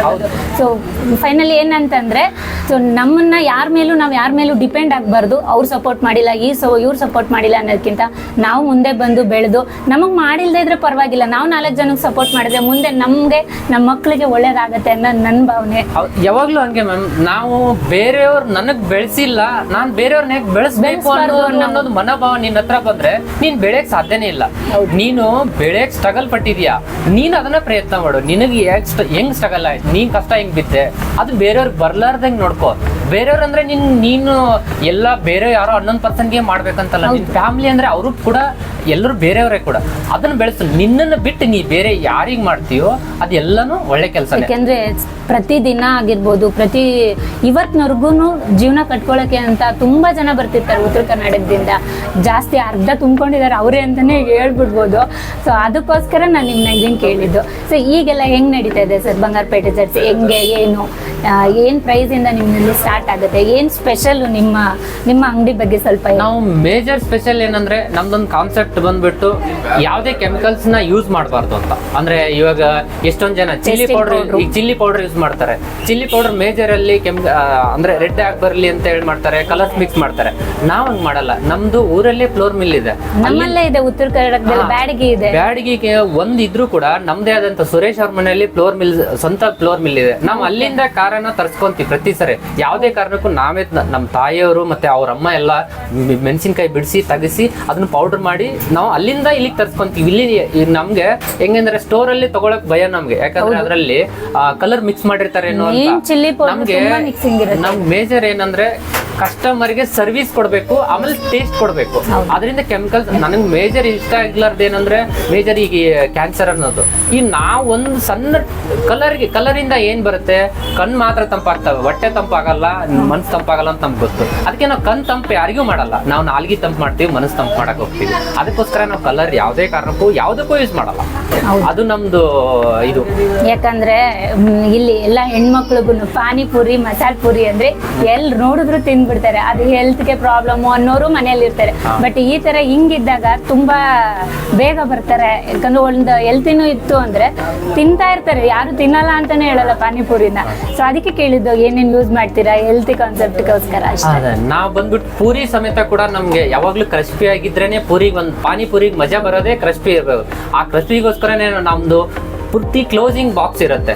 ನಾವು ತಗೊಂಡ್ಬಂದಿರೋ ಪೂರಿನ ನಾವೇ ಹೇಳ್ಬಿಟ್ಟು ಆರ್ಡರ್ ಕೊಟ್ಟು ನಮ್ಮವರೇ ಇದಾರೆ ಅವ್ರ ಹತ್ರ ನಾವು ಮಾಡಿಸ್ಬಿಟ್ಟು ತಗೊಂಡ್ಬಂದು ಅದನ್ನ ಪೂರ್ತಿ ಕಂಪ್ಲೀಟ್ ಆಗಿ ಕ್ಲೋಸ್ ಮಾಡಿ ಡೇ 1 ಅಲ್ಲಿ ಹೆಂಗಿರುತ್ತೋ ಅದು 4 ದಿನ 3 ಡೇಸ್ ಇರುತ್ತೆ. ಆ 3 ಡೇಸಿಗೆ ತಿಂದ್ರು ಕೂಡ ಕ್ರಿಸ್ಪಿಯಾಗೇ ಇರಬೇಕು. ಅದೇ ತರನ ನಾವು ಮೇಂಟೈನ್ ಮಾಡ್ತೀವಿ ಕೂಡ. ಆಮೇಲೆ ಕ್ಲೀನ್ನೆಸ್ ಬಂದಾಗ ನೀವು ಸುಮಾರು ಸಮಯ ನಮ್ಮ ಅಂಗಡಿಗೆ ಬಂದಿದ್ದೀರಾ, ನೋಡಿದೀರಾ. ತುಂಬಾ ದಿನದಿಂದ ಕ್ಲೀನ್ನೆಸ್ ವಿಷಯದಲ್ಲಿ ನಾವೇನು ಯಾಕಂದ್ರೆ ಕಾಂಪ್ರಮೈಸ್ ಆಗಲ್ಲ ನಾವು ಕ್ಲೀನ್ ವಿಷಯಕ್ಕೆ. ನಮ್ಗೆ ಇನ್ನೊಂದ್ ಏನ್ ಗೊತ್ತಾ, ನಂಗೆ ದುಡ್ಡು ಮಾಡಕ್ಕೆ ಬೇರೆ ಬೇರೆ ಬೇಕಾದಷ್ಟು ಅವಕಾಶಗಳಿದೆ. ಯಾಕಂದ್ರೆ ನನ್ನ ವೃತ್ತಿಲಿ ಪ್ರೊಫೆಷನಲ್ ಫೀಲ್ಡ್ CA, ನಮ್ಮ ಸ್ವಂತ ಫಾರ್ಮ್ ಇರೋದ್ರಿಂದ ನಾನು ದುಡ್ಡು ಮಾಡಕ್ ಬೇಕಾದಷ್ಟು ಅವಕಾಶಗಳಿದ್ದಾವೆ. ನಮ್ಮ ಹುಡುಗರ್ನಲ್ಲಿ ಕರ್ಕೊಂಡು ಹೋಗ್ಬೋದು. ಒಬ್ಬ CA ಹೆಂಗ್ ದುಡಿತಾರಂತ ನಿಮ್ಗೆ ಗೊತ್ತಿರ್ಬೋದು. ನಮ್ಗೆ ದುಡ್ಡು ಮೇಜರ್ ಅಲ್ಲ, ನನ್ಗೆ ಸರ್ವೈವ್ ಆಗ್ಬೇಕು, ಇಲ್ಲಿ ಒಬ್ಬರಿಗೆ ಟೇಸ್ಟ್ ಕೊಡ್ಬೇಕು, ಆ ಟೇಸ್ಟ್ ಇಂದ ಬೇರೆಯವ್ರು ಇಷ್ಟ ಆಗ್ಬೇಕು. ಆಮೇಲೆ ಯಾವಾಗ್ಲೂ ಏನಂತಾರಲ್ಲ, ನಾವು ಎಷ್ಟು ಜನದ ಮುಖ ನೋಡ್ತೀವೋ ಅಷ್ಟು ನಾವು ಬಹಳ ಖುಷಿಯಾಗಿರ್ತೀವಂತೆ. ಹಂಗಾಗಿ ನಾವ್ ಏನ್ ಮಾಡ್ತೀವಿ, ನಮ್ಗೆ ಹೊಸ ಹೊಸ ಕಸ್ಟಮರ್ ಬಂದಷ್ಟು ನಮ್ ಖುಷಿ ಏನಕ್ಕಂದ್ರೆ ಅವ್ರ ಫೇಸ್ ನೋಡ್ತೀವಿ, ಅವ್ರು ನಕ್ಕೊಂಡು ಹೋದಾಗ ನಮ್ಗೆ ಅದರಂತ ಖುಷಿ ಇನ್ನೇನು ಸಿಗಲ್ಲ. ನಮ್ಗೆ ಅವ್ರು ಕೊಡೋ ದುಡ್ಡು ನನಗೆ ನನ್ ಖರ್ಚಿಗೆ ಆಗ್ಬೋದು, ನಾನು ಜೋಬಲ್ಲಿ ಇಟ್ಕೋಬಹುದು. ಬಟ್ ಅವ್ರನ್ನ ತಿಂದ ಆದ್ಮೇಲೆ ಖುಷಿ ಕೊಟ್ಟು ಥ್ಯಾಂಕ್ಸ್ ಅಂತ ಹೇಳೋಗ್ತಾರಲ್ಲ, ಆ ಖುಷಿಗೆ ನಾವು ಈ ಬಿಸ್ನೆಸ್ ಸ್ಟಾರ್ಟ್ ಮಾಡ್ಕೊಂಡಿದ್ದೀವಿ. ಮೇಡಮ್ ನಮಸ್ತೆ, ನಿಮ್ಮ ಹೆಸರು? ಅಕ್ಷತಾ ಅಂತ. ಓಕೆ. ಅವ್ರು ನಮ್ಮ ಹಸ್ಬೆಂಡು. ಓಕೆ. ನಮ್ದು actually child marriage. Okay. So ಮುಂಚೆ 10th ಆದ್ಮೇಲೆ ಓದ್ಬೇಕು ಅಂತ ಆಸೆ ಇತ್ತು. ಯೂಶ್ವಲಿ ಊರಲ್ಲೆಲ್ಲ ಹಂಗೆ 10th 12th ಆದ್ರೆ ಹೌದು ಆಸೆ ಇತ್ತೇನೋ ನಿಜ. ಬಟ್ ಹಂಗೆ ಬಂದಿದ್ದು, ಕಳ್ಸಿದ್ರು, ಮನೆ ತುಂಬಿಸ್ಕೊಂಡೆಲ್ಲ ಆಯ್ತು. ಬಟ್ ಆಸೆ ಇದ್ದಿದ್ದು ಅನ್ಕೊಂಡಿದ್ದಕ್ಕೆ ಅವರು ಸರಿ ಓದ್ಸೋಣ ಅಂತ ಅವ್ರು ನನ್ನ ಡ್ರೀಮ್ ಏನಿದೆ ಅವ್ರ ಡ್ರೀಮ್ ಅಂತ ಅವ್ರು ಕಂಟಿನ್ಯೂ, ನಿಮ್ ಡ್ರೀಮ್ ನ ಅವ್ರು ಕಂಪ್ಲೀಟ್ ಮಾಡಿದ್ದಾರೆ. ಅವ್ರ ಡ್ರೀಮ್ ಅಂತಾನೆ ಕ್ಯಾರಿ ಮಾಡಿದ್ದಾರೆ. ಅವ್ರು ಹೇಳಿದ್ರು ನಮ್ಮ ವೈಫ್ಗೆ ಓದ್ಸಕ್ಕೋಸ್ಕರನೇ ಬ್ಯಾಂಗ್ಳೂರಿಗೆ ಬಂದೆ, ಜೀವನ ಕಟ್ಕೊಂಡಿದ್ದೀವಿ, CA ಮಾಡಿದೆ ಅಂತ. ಎಷ್ಟು ಖುಷಿ ಇದೆ ಮೇಡಮ್, ಯಾಕಂದ್ರೆ ಈ ತರ ಯಾರು ಸಪೋರ್ಟ್ ಮಾಡಿ ನೋಡಿಲ್ಲ. ಎಷ್ಟೋ ಜನ ಹೆಣ್ಮಕ್ಳು ತುಂಬಾ ಓದ್ಕೊಂಡಿರ್ತಾರೆ, ಮದ್ವೆ ಆದ್ಮೇಲೆ ಅವ್ರು ಜಾಸ್ತಿ ಓದಿದ್ದಾರೆ, ಈಕ್ವಲ್ ಓದಿದ್ರು ಅವ್ರೊಂದ್ ಪೊಸಿಷನ್ ಅಲ್ಲಿ ಮುಂದೆ ಹೋಗಿ ಮೇಲ್ ಹೋದ್ರು ಆ ತರದ್ ಎಲ್ಲರೂ ಅಂತ ಹೇಳ್ತಾ ಇಲ್ಲ ನಾನು, ಕೆಲವರು ಇರ್ತಾರೆ ಅಂತವ್ರಿಗೆ ಇನ್ಸ್ಪೈರ್ ಆಗ್ಬೇಕು ಅಂತ ನನ್ಗೆ ಫುಲ್ ಖುಷಿಯಾಗಿದೆ. ಮೇನು ನಿಮ್ಮಿಬ್ರ ಬಗ್ಗೆ ಅದು. ಸೊ ನಿಮ್ಗೆ ಎಷ್ಟು ಖುಷಿ ಇದೆ ನಿಮ್ಮ ಹಸ್ಬೆಂಡ್ ಬಗ್ಗೆ, ಇದಕ್ಕೆ ಏನ್ ಹೇಳ್ತೀರಾ? ಅದೇ ನಾನು MBBS ಮಾಡ್ಬೇಕು ಅಂತ ನಂದು ಥಾಟ್ ಅಲ್ಲಿ ಓಕೆ. ಬಟ್ ಅವ್ರ ಬೇಸ್ ಅವರೇ ಸ್ಟಡಿ ಮಾಡಿದ್ದು. ನಂಗೆ CA ಅಂತ ಕೋರ್ಸ್ ಇದೆ ಅಂತಾನೆ ಗೊತ್ತಿರಲಿಲ್ಲ. ಅವ್ರ ಬ್ರದರ್ ಹೆಲ್ಪ್ ತಗೊಂಡು CA ಈ ರೀತಿ ಕೋರ್ಸ್ ಇದೆ, ಅದು ಕೋಚಿಂಗ್ ಎಲ್ಲ ಕೊಡ್ತಾರೆ, ಎಲ್ಲಿ ಹೋಗ್ಬೇಕು ನಾವು ಅಂತ ಅವ್ರು ಫಸ್ಟ್ ಥಿಂಕ್ ಮಾಡಿಬಿಟ್ಟು, ನಾನು 10th ಆದ್ಮೇಲೆ ಅವರೇ ಸೈನ್ಸ್ ಹೋಗ್ಬೇಕು ಅನ್ನೋಳನ್ನ ಕಾಮರ್ಸ್ ಶಿಫ್ಟ್ ಮಾಡಿದೆ. ಅವರು ಕಾಮರ್ಸ್ ಮಾಡಿಸಿದಾದ್ಮೇಲೆ ಅವರೇ ಇಲ್ಲೆಲ್ಲ ಎಂಕ್ವೈರಿ ಮಾಡಿಬಿಟ್ಟು ಎಲ್ಲಿ ಕೋಚಿಂಗ್ ಚೆನ್ನಾಗಿ ಕೊಡ್ತಾರೆ ಎಲ್ಲ ಕೇಳ್ಕೊಂಡು ಮನೇಲೆಲ್ಲ ಅಪೋಸ್ ಮಾಡಿದ್ರು. ಅದಿದ್ದೇ ಇರುತ್ತೆ ಎಲ್ಲರ ಮನೆಯಲ್ಲಿ. ಅದನ್ನ ಮನೇಲೆಲ್ಲಾನು ಅಪೋಸ್ ಮಾಡಿದ್ರು ಅವರು ಅಂದ್ರೆ ಸಪೋರ್ಟ್ ಮಾಡಿಲ್ಲ ಅಂದ್ರೂ ಅವ್ರು ನನ್ನನ್ನು ಬೆಂಗಳೂರಿಗೆ ಕರ್ಕೊಂಡ್ಬಂದು ಕೋಚಿಂಗ್ ಎಲ್ಲ ನೋಡ್ಬಿಟ್ಟು ಎಲ್ಲೆಲ್ಲಿ ಚೆನ್ನಾಗಿ ಕೊಡ್ತಾರೆ. ಫಸ್ಟ್ ಸ್ಟಾರ್ಟಿಂಗ್ ಅಂತೂ ಕಷ್ಟ ಇತ್ತು, ಯಾಕಂದ್ರೆ ಏನು ದುಡ್ಡಿಲ್ಲ ಏನಿಲ್ಲ ಹಂಗೆ ಇಬ್ರು. ಅವ್ರೆಷ್ಟು ದುಡಿತಾರೋ ಅದ್ರ ಮೇಲೆ ಇದ್ವಿ ನಾವು. ಊಟ ಮಾಡ್ಬೇಕಂದ್ರೂ ಕಷ್ಟ ಆಯ್ತು ಸ್ಟಾರ್ಟಿಂಗ್ 1 year ವರ್ಗು. ಆಮೇಲೆ ಅದೇ ಅವ್ರು ಕ್ಯಾಬ್ ಓಡಿಸಿ ಹಂಗೆ ಹಿಂಗೆ ಮಾಡಿ ಮ್ಯಾನೇಜ್ ಕೊಟ್ಟು ಆಮೇಲೆ ದುಡ್ಡೆಲ್ಲ ಚೂರು ಪರವಾಗಿಲ್ಲ ಅನ್ನಂಗಿತ್ತು. ಹಂಗೆ ಓದಿ ಕಂಟಿನ್ಯೂ ಮಾಡಿಬಿಟ್ಟು ಖುಷಿ ಆಗುತ್ತೆ ಮ್ಯಾಮ್ ಈಗಿನ ಕಾಲದಲ್ಲಿ. ಯಾಕಂದ್ರೆ ಹೇಳ್ದಲ್ಲ, ಕ್ಯಾಬು ಡ್ರೈವರು ಅಂದ್ರೆ ಜನ ಬೇರೆ ತರನೇ ನೋಡ್ತಾರೆ, ಎಲ್ಲರೂ ಅಂತಲ್ಲ, ಕೆಲವರು ಮನೆ ಕೇಳಿದ್ರು ಏನ್ ಮಾಡ್ತಾರೆ ಅಂದ್ರೆ ಈಗ ನನ್ನಂತೂ ಇನ್ನೂ ಹೇಳಕ್ಕಾಗಲ್ಲ, ಓದ್ತಾ ಇದ್ದೆ. ಅವ್ರು ಡ್ರೈವರ್ ಅಂತ ತಕ್ಷಣ ಕೊಡ್ಬೇಕು. ಅದೇನು ಕೆಟ್ಟ ವೃತ್ತಿ ಅಂತೂ ಅಲ್ಲ, ಒಳ್ಳೆ ವೃತ್ತಿನೇ. ಅದರಲ್ಲಿ ಯಾರು ಎಲ್ಲರೂ ಕೆಟ್ಟವರು ಅಂತಾನು ಯಾರು ಹೇಳ್ತಾ ಇಲ್ಲ. ಬಟ್ ಆದ್ರೆ ಜನ ಕೆಲವ್ರ ಭಾವನೆಗಳು ಆ ತರ ಉಟ್ಬಿಡುತ್ತೆ. ಸ್ವಲ್ಪ ಅಂತದ್ರಲ್ಲಿ ಅವ್ರು ನಿಮ್ಮನ್ನೆಲ್ಲ ಕರ್ಕೊಂಡು, ನಿಮ್ಮನ್ನಷ್ಟೇ ಅಲ್ಲ, ನಿಮ್ಮ ತಮ್ಮ ಆಗಿರ್ಬೋದು, ನಿಮ್ಮ ಮಾವನ ಮಕ್ಕಳು, ಅವ್ರ ಅಕ್ಕನ ಮಕ್ಕಳು, ಎರಡೂ ಫ್ಯಾಮಿಲಿನ ಎಲ್ಲಕೊಂಡು ಒಂದು ಕೂಡು ಕುಟುಂಬ ಇದೆ ಅಂತಂದ್ರೆ ಅನ್ಕೊಂಡಿದ್ದಿಬ್ರು ಹಂಗೆ ನಾವು. ಯಾಕಂದ್ರೆ ನಾವೇನೋ ಬಂದಿದೀವಿ ಮುಂದೆ ಹಿಂದೆ ಇರೋರಿಗೆ ಸಪೋರ್ಟ್ ಸಿಗುತ್ತೋ ಇಲ್ಲೋ ಗೊತ್ತಿಲ್ಲ. ಅಟ್ಲೀಸ್ಟ್ ನಾವಾದ್ರೂ ಮುಂದೆ ಬಂದಿದ್ದೀವಿ ಅಂದ್ರೆ ನಾವು ಮುಂದೆ ಹೋದ್ರೆ ನಾವು ಇಬ್ಬರೇ ಹೋದ್ರೆ ಹೆಂಗೆ ಚೆನ್ನಾಗಿರುತ್ತೆ, ಎಲ್ಲರೂ ಒಟ್ಟಿಗೆ ಇದ್ರೇ ಚೆನ್ನಾಗಿರೋದು ಅಂತ ಎಲ್ಲರಿಗೂ. ಸದ್ಯಕ್ಕೆ ಇವರು ಇದ್ದಾರೆ, ಇನ್ನು ನೆಕ್ಸ್ಟು ಇದ್ದಾರೆ, ಇನ್ನು ಚಿಕ್ಕವರಿದ್ದಾರೆ. ಅಟ್ಲೀಸ್ಟ್ ಅವ್ರು ಓದೋರಿಗೆ ಅವ್ರಿಗೆ ಎಲ್ಲಿ ಇಂಟ್ರೆಸ್ಟ್ ಇರುತ್ತೋ ಅಲ್ಲಿಗೆ ಅವ್ರಿಗೆ ಬಿಟ್ಬಿಟ್ಟು ಅಟ್ಲೀಸ್ಟ್ ಅವ್ರಿಗೆ ಸೆಟ್ಲ್ ಆಗೋವರೆಗೂ ನೋಡ್ಕೋಬೇಕು ಅನ್ನೋಂಥ ಇಬ್ರದ್ದು ಡ್ರೀಮ್ ಇದೆ ಇದು. ತುಂಬಾ ಥ್ಯಾಂಕ್ಸ್. ನಿಮ್ ಜೋಡಿ 4 ಜನಕ್ಕೆ ಮಾದರಿ ಆಗ್ಲಿ, ಇದೇ ತರ ನೀವು ಬೆಳೀರಿ, ನಿಮ್ಮ ಕುಟುಂಬದವರು ಎಲ್ಲರೂ ಬೆಳೀಲಿ ಅಂತ. ಅದಂತೂ ನಿಜ. ಇಂಥ ಹಸ್ಬೆಂಡ್ ಅಂತೂ ಸಿಗಲ್ಲ, ಸಪೋರ್ಟ್ ಮಾಡೋ ಸಪೋರ್ಟಿಂಗ್ ಹಸ್ಬೆಂಡ್ ಸಿಕ್ಕಿದ್ದಾರೆ, ಅದು ನಂದು ಅದೃಷ್ಟ. Thank you ma'am, thank you so much and all the best. ಹಾಗೆಲ್ಲ ಇವನ್ ಬಂದ್ಬಿಟ್ಟು ಅನಿಲ್ ಅಂತೇಳಿ ನನ್ನ ಹೆಂಡತಿ ತಮ್ಮ. ಇಲ್ಲೆಲ್ಲ ಬಾಮೈದ ಅಂತಾರೆ, ನಮ್ ಕಡೆ ಹಳೆ ಅಂತಾರೆ. ಇವನು ಹಳೆಯ ಮಾಮ ಅಂತಿರೋದಕ್ಕೆ ನನ್ಗೆ ರಿಲೇಷನ್ ಕನ್ಫ್ಯೂಸ್ ಆಗೋಯ್ತು. ಆಮೇಲೆ ಗೊತ್ತಲ್ಲ ನಮ್ ಕಡೆ ಹಂಗೆ ಕರೆಯೋದು. ಅನಿಲ್ ಅಂತೇಳಿ ಇವನು ಪ್ರಸಾದ್ ಅಂತೇಳಿ. ಇವ್ರು ದೊಡ್ಡಮ್ಮನ ಮಗ, ಇವನು ಕೂಡ ಹಳೆಯನೇ. ಇವನ್ ಬಂದ್ಬಿಟ್ಟು ನಮ್ಮ ಅಕ್ಕನ ಮಗ ಸುರೇಶ್ ಅಂತೇಳಿ, ಕಾಸ ನಮ್ಮ ಅಕ್ಕನ ಮಗ ಇವನು ಸುರೇಶ್ ಅಂತೇಳಿ. ಇವರೇ ಮೂವರು ಈ ಅಂಗಡಿಗೆ ಓನರ್. ಯಾರು ಕೆಲಸದವ್ರಲ್ಲ, ಎಲ್ಲರೂ ಓನರು. ಎಲ್ಲರೂ ಓನರ್. ಓಕೆ ಸರ್, ನಮಸ್ತೆ. ನಿಮ್ಮ ಹೆಸರು? ನಮಸ್ಕಾರ ಮೇಡಮ್. ಅನಿಲ್ ಮೇಡಮ್ ನನ್ನ ಹೆಸರು. ಅನಿಲ್ ಅಂತ ಸರ್. ಬಂಗಾರಪೇಟೆ ಚಾಟ್ಸ್ ಯಾವಾಗ ಏನು ಹೆಂಗ್ ಬಂದ್ರಿ ಅಂತ ಎಲ್ಲ ಹೇಳಿದ್ದಾರೆ ಆನಂದ್ ಸರ್. ಆನಂದ್ ಸರ್ ಅವ್ರ ಬಗ್ಗೆ ನೀವೇನು ಹೇಳ್ತೀರಾ? ಹೇಗೆ ಇಲ್ಲಿಗೆ ಬಂದ್ರಿ ನೀವು? ಮೇಡಮ್ ನಮ್ಮ ಮಾಮಾರ ಬಗ್ಗೆ ಹೇಳ್ಬೇಕಾದ್ರೆ ಒಂದ್ಸಲ ದೇವ್ರಿದ್ದಂಗೆ ಮೇಡಮ್. ಅವ್ರಿಲ್ಲ ಅಂದ್ರೆ ಏನಿಲ್ಲ ಮೇಡಮ್. ನಾನು ನಮ್ಮ ಊರಲ್ಲಿ ಅಂದರೆ ಹೊಲದಲ್ಲಿ ಅಂದರೆ ಗದ್ದೆಗಳಿಗೆ ಕೆಲಸ ಮಾಡ್ತೀನಿ ಮೇಡಮ್. ನಮ್ಮ ಮಾಮವರು ಕೊರೋನಾ ಟೈಮ್ಗಿಂತ ಫಸ್ಟೇ ಹೇಳಿದ್ರು, ಹಿಂಗಪ್ಪ ಒಂದು ಕೆಲಸ ಇದೆ ಬರ್ತೀನಿ ಅಂತ ಅವಾಗಲೇ ಕೇಳಿದ್ರು. ನನಗೊಂದು ಆಸೆ ಇತ್ತು ಮೇಡಮ್, ಇಲ್ಲ ನಾನು ಆರ್ಮಿಗೆ ಜಾಯ್ನ್ ಆಗ್ಬೇಕಂತ ಆಸೆ ಇತ್ತು. ಆರ್ಮಿ ಆದರೂ ಫಸ್ಟ್ ಅಟೆಂಪ್ಟ್ ಆಗಲಿಲ್ಲ, ಸೆಕೆಂಡ್ ಅಟೆಂಪ್ಟು ಹೋದೆ. ಎಲ್ಲ ಫಿಸಿಕಲ್ ಪಾಸ್ ಆಯಿತು, ಮೆಡಿಕಲ್ ಆಯಿತು, ಆಮೇಲೆ ಡಾಕ್ಯುಮೆಂಟ್ ವೆರಿಫಿಕೇಶನ್ ಆಯಿತು. ಇನ್ನೇನು ಎಕ್ಸಾಮ್ ಇತ್ತು, ಕೊರೋನಾ ಟೈಮಲ್ಲಿ ಮುಂದಕ್ಕೆ ಹಾಕ್ಬಿಟ್ರು. ಮತ್ತೆ 6 ತಿಂಗಳು ಮತ್ತೆ ಓದಿದ್ವಿ, ಮತ್ತೆ ಫಿಕ್ಸ್ ಆಯ್ತು, ಮತ್ತೆ ಮುಂದಕ್ಕೆ ಹಾಕ್ಬಿಟ್ರು. ಫೈನಲ್ ಆಗಿ ಎಕ್ಸಾಮೇ ಕ್ಯಾನ್ಸಲ್ ಮಾಡಿಬಿಟ್ರು. ಆಮೇಲೆ ನಮ್ಮ ಮಾಮಾರು ಈ ಥರ ಇದೆ ಬರ್ತೀನಪ್ಪ ಅಂತ ಕೇಳಿದ್ರು. ಆಯಿತು ಸರಿ ಅಂತೇಳಿ ಬಂದ್ವಿ ಮೇಡಮ್. ಎಜುಕೇಶನ್ ಏನಾಗಿದೆ ನಿಮ್ಮದು? ಆ್ಯಕ್ಚುಲಿ ಮೇಡಮ್ ನಾನು PUC ಓಕೆ ಪರವಾಗಿಲ್ಲ ಸರ್, ಹಂಗೇನಿಲ್ಲ. ಪ್ರಯತ್ನ ನಮ್ದು ಅಷ್ಟೇನೆ, ಆಗಲಿಲ್ಲ ಅಂತೇನಿಲ್ಲ. ಅಲ್ಲಿ ಕೆಲಸ ಮಾಡ್ತಾ ಇದ್ರಿ ನೀವು ಊರಲ್ಲಿ? ಸೊ ನೀವು ಮೊದಲನೇ ಬಾರಿಗೆ ಬೆಂಗಳೂರಿಗೆ ಬಂದಿದ್ದು ನಿಮ್ಮ ಮಾಮ ಇದೇ ಕಾರಣಕ್ಕೆ? ಇದಕ್ಕೂ ಮುಂಚೆ ಬೆಂಗಳೂರಲ್ಲಿ ಎಲ್ಲೂ ಕೆಲಸ ಮಾಡಿಲ್ಲ? ಸೊ ಜೀವನ ಕಟ್ಕೋಬೇಕಂತ ಬೆಂಗಳೂರು ನೋಡಿದಂದ್ರೆ ನಮ್ಮ ಮಾಮ ನಿಂತ್ರೆ. ಓಕೆ. ನಮ್ಮ ಮಾಮ ಇಲ್ಲ ಅಂದ್ರೆ ಬೆಂಗಳೂರು ನೋಡೋಕ್ಕಾಗ್ತದೆ. ಓಕೆ. ಸೊ ಊರಲ್ಲಿ ಅಪ್ಪ ಅಮ್ಮ ಎಲ್ಲ ಇದ್ದಾರೆ? ಓಕೆ. ಇದಕ್ಕೂ ಮುಂಚೆ ನಿಮ್ಮ ಮಾಮ ಹೇಳಿದ್ರು, ನಾವು ಇದಕ್ಕೆ ಟ್ರೈನಿಂಗ್ ಎಲ್ಲ ಕಲಿತು 1 ವರ್ಷ ಏನೋ ಕೆಲಸ ಮಾಡ್ದು ಅಂತ. ಅಲ್ಲಿ ಹೆಂಗೆ ಇತ್ತು ಸರ್? ಹೆಂಗ್ ಕಲ್ತ್ರಿ? ಅಲ್ಲಿ ಏನು, ಅಲ್ಲಿ ಏನೇನಾಯ್ತು? ಕೆಲಸ ಇತ್ತು ಮೇಡಮ್, ಸ್ವಲ್ಪ ಕಷ್ಟ ಇತ್ತು. ಓಕೆ. 8 ತಿಂಗಳು ಅಂದ್ರೆ. ಎಲ್ಲಿ ಸರ್? ಯಾವ ಊರಲ್ಲಿ ಕಲ್ತಿದ್ದು ನೀವು? ವಿಜಯನಗರ ಮೇಡಮ್. ವಿಜಯನಗರ. ಓಕೆ. ಶುಭ ಆಸ್ಪತ್ರೆ ವಾಟರ್ ಟ್ಯಾಂಕ್ ರೋಡ್ ಇದೆಯಲ್ಲ, ಅಲ್ಲೇ ಕಲ್ತಿರೋದು ನಾವು. ಅದಕ್ಕೇನು ಟ್ರೈನಿಂಗ್ ಅಂತ ಫೀಸ್ ಎಲ್ಲ ಇರುತ್ತೆ? ಫೀಸ್ ಏನಿಲ್ಲ ಸರ್, ಅಂದ್ರೆ ಪೇಮೆಂಟ್ ಕೊಡಲ್ಲ, ಹಂಗೆ ಕೆಲಸ. ₹1 ಏನು ತಗೊಳ್ದೆ ಊಟ ತಿಂಡಿ ಎಲ್ಲ ಕೊಡ್ತಾ ಇದ್ರು? ಊಟ ತಿಂಡಿ ಕೊಡ್ತಿದ್ರು, ಕೆಲಸ ಕಲ್ಸಿದ್ರು. ಇರಕ್ ಜಾಗ ಇತ್ತು? ಜಾಗ ಇತ್ತು ಮೇಡಮ್. 1 ವರ್ಷ ನೀವು ದುಡ್ಡಿಲ್ದೆ ದುಡ್ದಿದ್ದೀರಾ? ಹಾ ಮೇಡಮ್, ದುಡ್ಡಿಲ್ದೆ ಕೆಲಸ. ಓಕೆ. ಈಗ ಹೆಂಗಿದೆ ಸರ್ ಬೆಂಗಳೂರು ಜೀವನ? ಹೆಂಗ್ ಅನ್ಸುತ್ತೆ ನಿಮ್ಗೆ? ಅವಾಗ ಸ್ಟಾರ್ಟಿಂಗ್ ಎಲ್ಲ ಕಷ್ಟ ಆಯ್ತು ಮೇಡಮ್. ಈಗ ಒಂದ್ಸಲ ನಮ್ಮೂರು ಆಗ್ಬಿಟ್ಟಿದ್ವಿ ಮೇಡಮ್. ಯಾರನ್ನೂ ಕೈ ಬಿಟ್ಟಿಲ್ಲ ಸರ್, ಬಿಡೋದಿಲ್ಲ ಬೆಂಗಳೂರು. ನೀವು ಎಲ್ಲಿ ಉತ್ತರ ಕರ್ನಾಟಕ ಅಂತಲ್ಲ, ಬೇರೆ ಬೇರೆ ಕಡೆ ಬೇರೆ ರಾಜ್ಯಗಳಿಂದ ಬಂದ್ರು ಕೈ ಹಿಡ್ದಿದೆ ಇವತ್ತವರೆಗೂ, ಇನ್ನೂ ಹಿಡಿತಿದೆ. ಚೆನ್ನಾಗಿದೆ ಮೇಡಮ್. ಈಗೆಲ್ಲ ಚೆನ್ನಾಗಿ ನಡೀತಾ ಇದೆ. ನಿಮ್ ಜೊತೆನೆ ಇನ್ನೂ ಇಬ್ರು ಇದ್ದಾರೆ, ಪ್ರಸಾದ್ ಅವರು, ಸುರೇಶ್ ಅವರು. ಸೊ ಎಲ್ಲ ನೀವು ಬೇರೆ ಬೇರೆ ರಿಲೇಷನ್. ಸೊ ಹೆಂಗ್ ಅನ್ಸುತ್ತೆ ಅವ್ರ ಜೊತೆ ನಿಮ್ ಕೆಲಸ ಮಾಡಿದ್ರು? ಅವ್ರ ಜೊತೆ ನಿಮ್ಮ ಬಾಂಧವ್ಯ ಹೆಂಗಿದೆ? ಅವರು ನಾವು ಏನು ಆ ಥರ ಇಲ್ಲ ಮೇಡಮ್. ಅವರು ನಮ್ಮ ದೊಡ್ಡಪ್ಪನ ಮಗ, ಯಾಕಂದ್ರೆ ಜೊತೆಲಿ ಹುಟ್ಟದಲ್ಲೇನೆ ಒಂಥರ ಫ್ರೆಂಡ್ಸ್ ಇದ್ದಂಗೆ ಮೇಡಮ್. ನಾವು ಒಟ್ಟು ಇಲ್ಲ, ಒಂದಕ್ಕೊಂದು ಯಾವ ಮಾಡಲಿ ಅಂದ್ರೆ ನಾ ಮಾಡ್ತೀನಿ, ನಾ ಮಾಡಿದ್ರೆ ಅವ್ನು ಮಾಡ್ತಾನೆ. ನಮ್ಮಲ್ಲಿ ಭೇದ ಭಾವ ಇನ್ನೂ ಬಂದಿಲ್ಲ. ಆನಂದ್ ಅವರು ನಿಮ್ಗೆ ಅಕ್ಕನ ಗಂಡ ಮೇಡಮ್. ಥ್ಯಾಂಕ್ ಯು ಸರ್, ಒಳ್ಳೇದಾಗ್ಲಿ ನಿಮ್ಗೆ. Thank you sir. ನಮಸ್ತೆ, ನಿಮ್ಮ ಹೆಸರು? ಸುರೇಶ್ ಮೇಡಮ್. ಓಕೆ, ಹೇಳಿ ಸರ್, ನೀವ್ ಹೆಂಗ್ ಬಂದ್ರಿ? ಏನು? ನಾವು ಊರಲ್ಲಿ 4 ಮಿಲ್ಲಲ್ಲಿ ಮಾಡ್ತಿದ್ವಿ ಮೇಡಮ್ ಕೆಲಸ. ಆಮೇಲೆ ಗಾರೆ ಕೆಲಸ ಮಾಡಿದ್ವಿ. ಅದು ನಮ್ಗೆ ಜಸ್ಟ್ ಆಗಿ ಬರ್ಲಾರ್ಕಿಂತ ನಮ್ಮ ಮಾಮೂರಿಗೆ ಟ್ರೈನಿಂಗ್ ಇದೆ ಬಾರಪ್ಪ ಅಂತ ಒಂದೇ ಟ್ರೈನಿಂಗ್ ಮಾಡಿದ್ವಿ. ಓಕೆ. ನೀವು 1 ವರ್ಷ ಎಲ್ಲಿ? ವಿಜಯಪುರದಲ್ಲೇ? ಅನಿಲ್ ಅವ್ರ ಜೊತೆನೆ ನೀವು ವಿಜಯನಗರದಲ್ಲಿ ಟ್ರೈನಿಂಗ್? ನಿಮ್ದೇನು ಎಜುಕೇಶನ್ ಆಗಿದೆ? 10th ಆಗಿದೆ. ಓಕೆ. ಇದಕ್ಕೂ ಮುಂಚೆ ಕೆಲಸ ಮಾಡ್ತಿದ್ರು ನೀವು? ಫ್ಲೋರ್ ಮಿಲ್ಲಲ್ಲಿ ಮಾಡ್ತಾ ಇದ್ರೆ? ಫ್ಲೋರ್ ಮಿಲ್ಲಲ್ಲೇ ಮಾಡಿದ್ದೀನಿ ಮೇಡಮ್. ಆಮೇಲೆ ಗಾರೆ ಕೆಲಸನೇ ಮಾಡಿದ್ದೀನಿ. ಓಕೆ. ಸೊ ಆನಂದ್ ಸರ್ ನಿಮ್ಗೆ ಏನ್ ರಿಲೇಷನ್ ಆಗ್ಬೇಕು? ಮಾಮ, ಅಕ್ಕನ ಮಗ. ಓಕೆ ಎಲ್ಲ ನಮ್ಗೆ ಮಾಮಾರ್ ಸಪೋರ್ಟ್ ಮಾಡಿ. ಓಕೆ ನಮ್ಮ ಚಿಕ್ಕವನಿದ್ದಾಗ ತಂದೆ ತೀರ್ಕೊಂಡು ಎಲ್ಲ ಅವ್ರೇ ತಂದೆ ಇಲ್ಲ. ಓಕೆ ಸರ್, ಒಳ್ಳೇದಾಗಲಿ. Thank you sir. ನಮಸ್ತೆ, ನಿಮ್ಮ ಹೆಸರು? ನಮ್ಮ ಹೆಸರು ಪ್ರಸಾದ್ ಅಂತ. ಓಕೆ, ನೀವು ಯಾವಾಗ ಬಂದಿದ್ದು ಸರ್ ಬಂಗಾರಪೇಟೆ ಚಾಟ್ಸ್? ಒಟ್ಟಿಗೆನೆ ನೀವು 3 ಜನ ಎಲ್ಲರೂ ಒಟ್ಟಿಗೆನೆ ಬಂದಿದ್ದೀರಾ? ಅಂದ್ರೆ ಸುರೇಶ್ ಅಂತ ಇದಾರಲ್ಲ ಅವ್ರು Okay. 8 month ಇದು 1 ವರ್ಷ ಆಯ್ತು. ಓಕೆ ಅವ್ರಾದ ಬಂದ ನಂತರ ಅನಿಲ್ ಬಂದ. ಓಕೆ ನಾನು ಊರಲ್ಲಿ ಹಿಂಗೆ ನಂದು ಅಂಗಡಿ ಇತ್ತು, ಆಸಾದೆ. ಆಸಾದ ಅಂಗಡಿ ತೆಗೆದ್ಬಿಟ್ಟು ಅಲ್ಲಿ ಅಂಗಡಿ ಆಟ ಆಡ್ತಾ ಇದ್ದೆ. ನಮ್ಮ ಮಾವ ಬಾ ಅಂತ ಕರಿತಿದ್ರು. Okay. ನಾನು ಯಾವ ಪಾನಿಪುರಿ ಬಿಡು ಅಂತ ನಾನು ತಿಳಿನಿ. ಯಾವ ಪಾನಿಪುರಿ? ಇವರಿಬ್ರು ಅನಿಲ್ ಸುರೇಶ್ ಬಂದ್ರಲ್ಲ, ನನಗೂ ಜೋಡಾಗುತ್ತೆ ಅಂತ ನಾನು ಈ ಕಡೆ. ನಾವೆಲ್ಲ ಪಾನಿಪುರಿ ಇಲ್ದೇನೆ ಇಲ್ಲ ಹೆಣ್ಮಕ್ಳು. ನೀವು ಯಾವ ಪಾನಿಪುರಿ ಅಂದ್ರೆ ಹೆಂಗೆ? ಈಗ ಪಾನಿಪುರಿಯಿಂದ ಎಲ್ಲ ಜೀವನ ಕಟ್ಕೊಂಡಿದ್ದೀರಾ? ಕಟ್ಕೊಂಡಿದ್ದೀವಿ ಓಕೆ.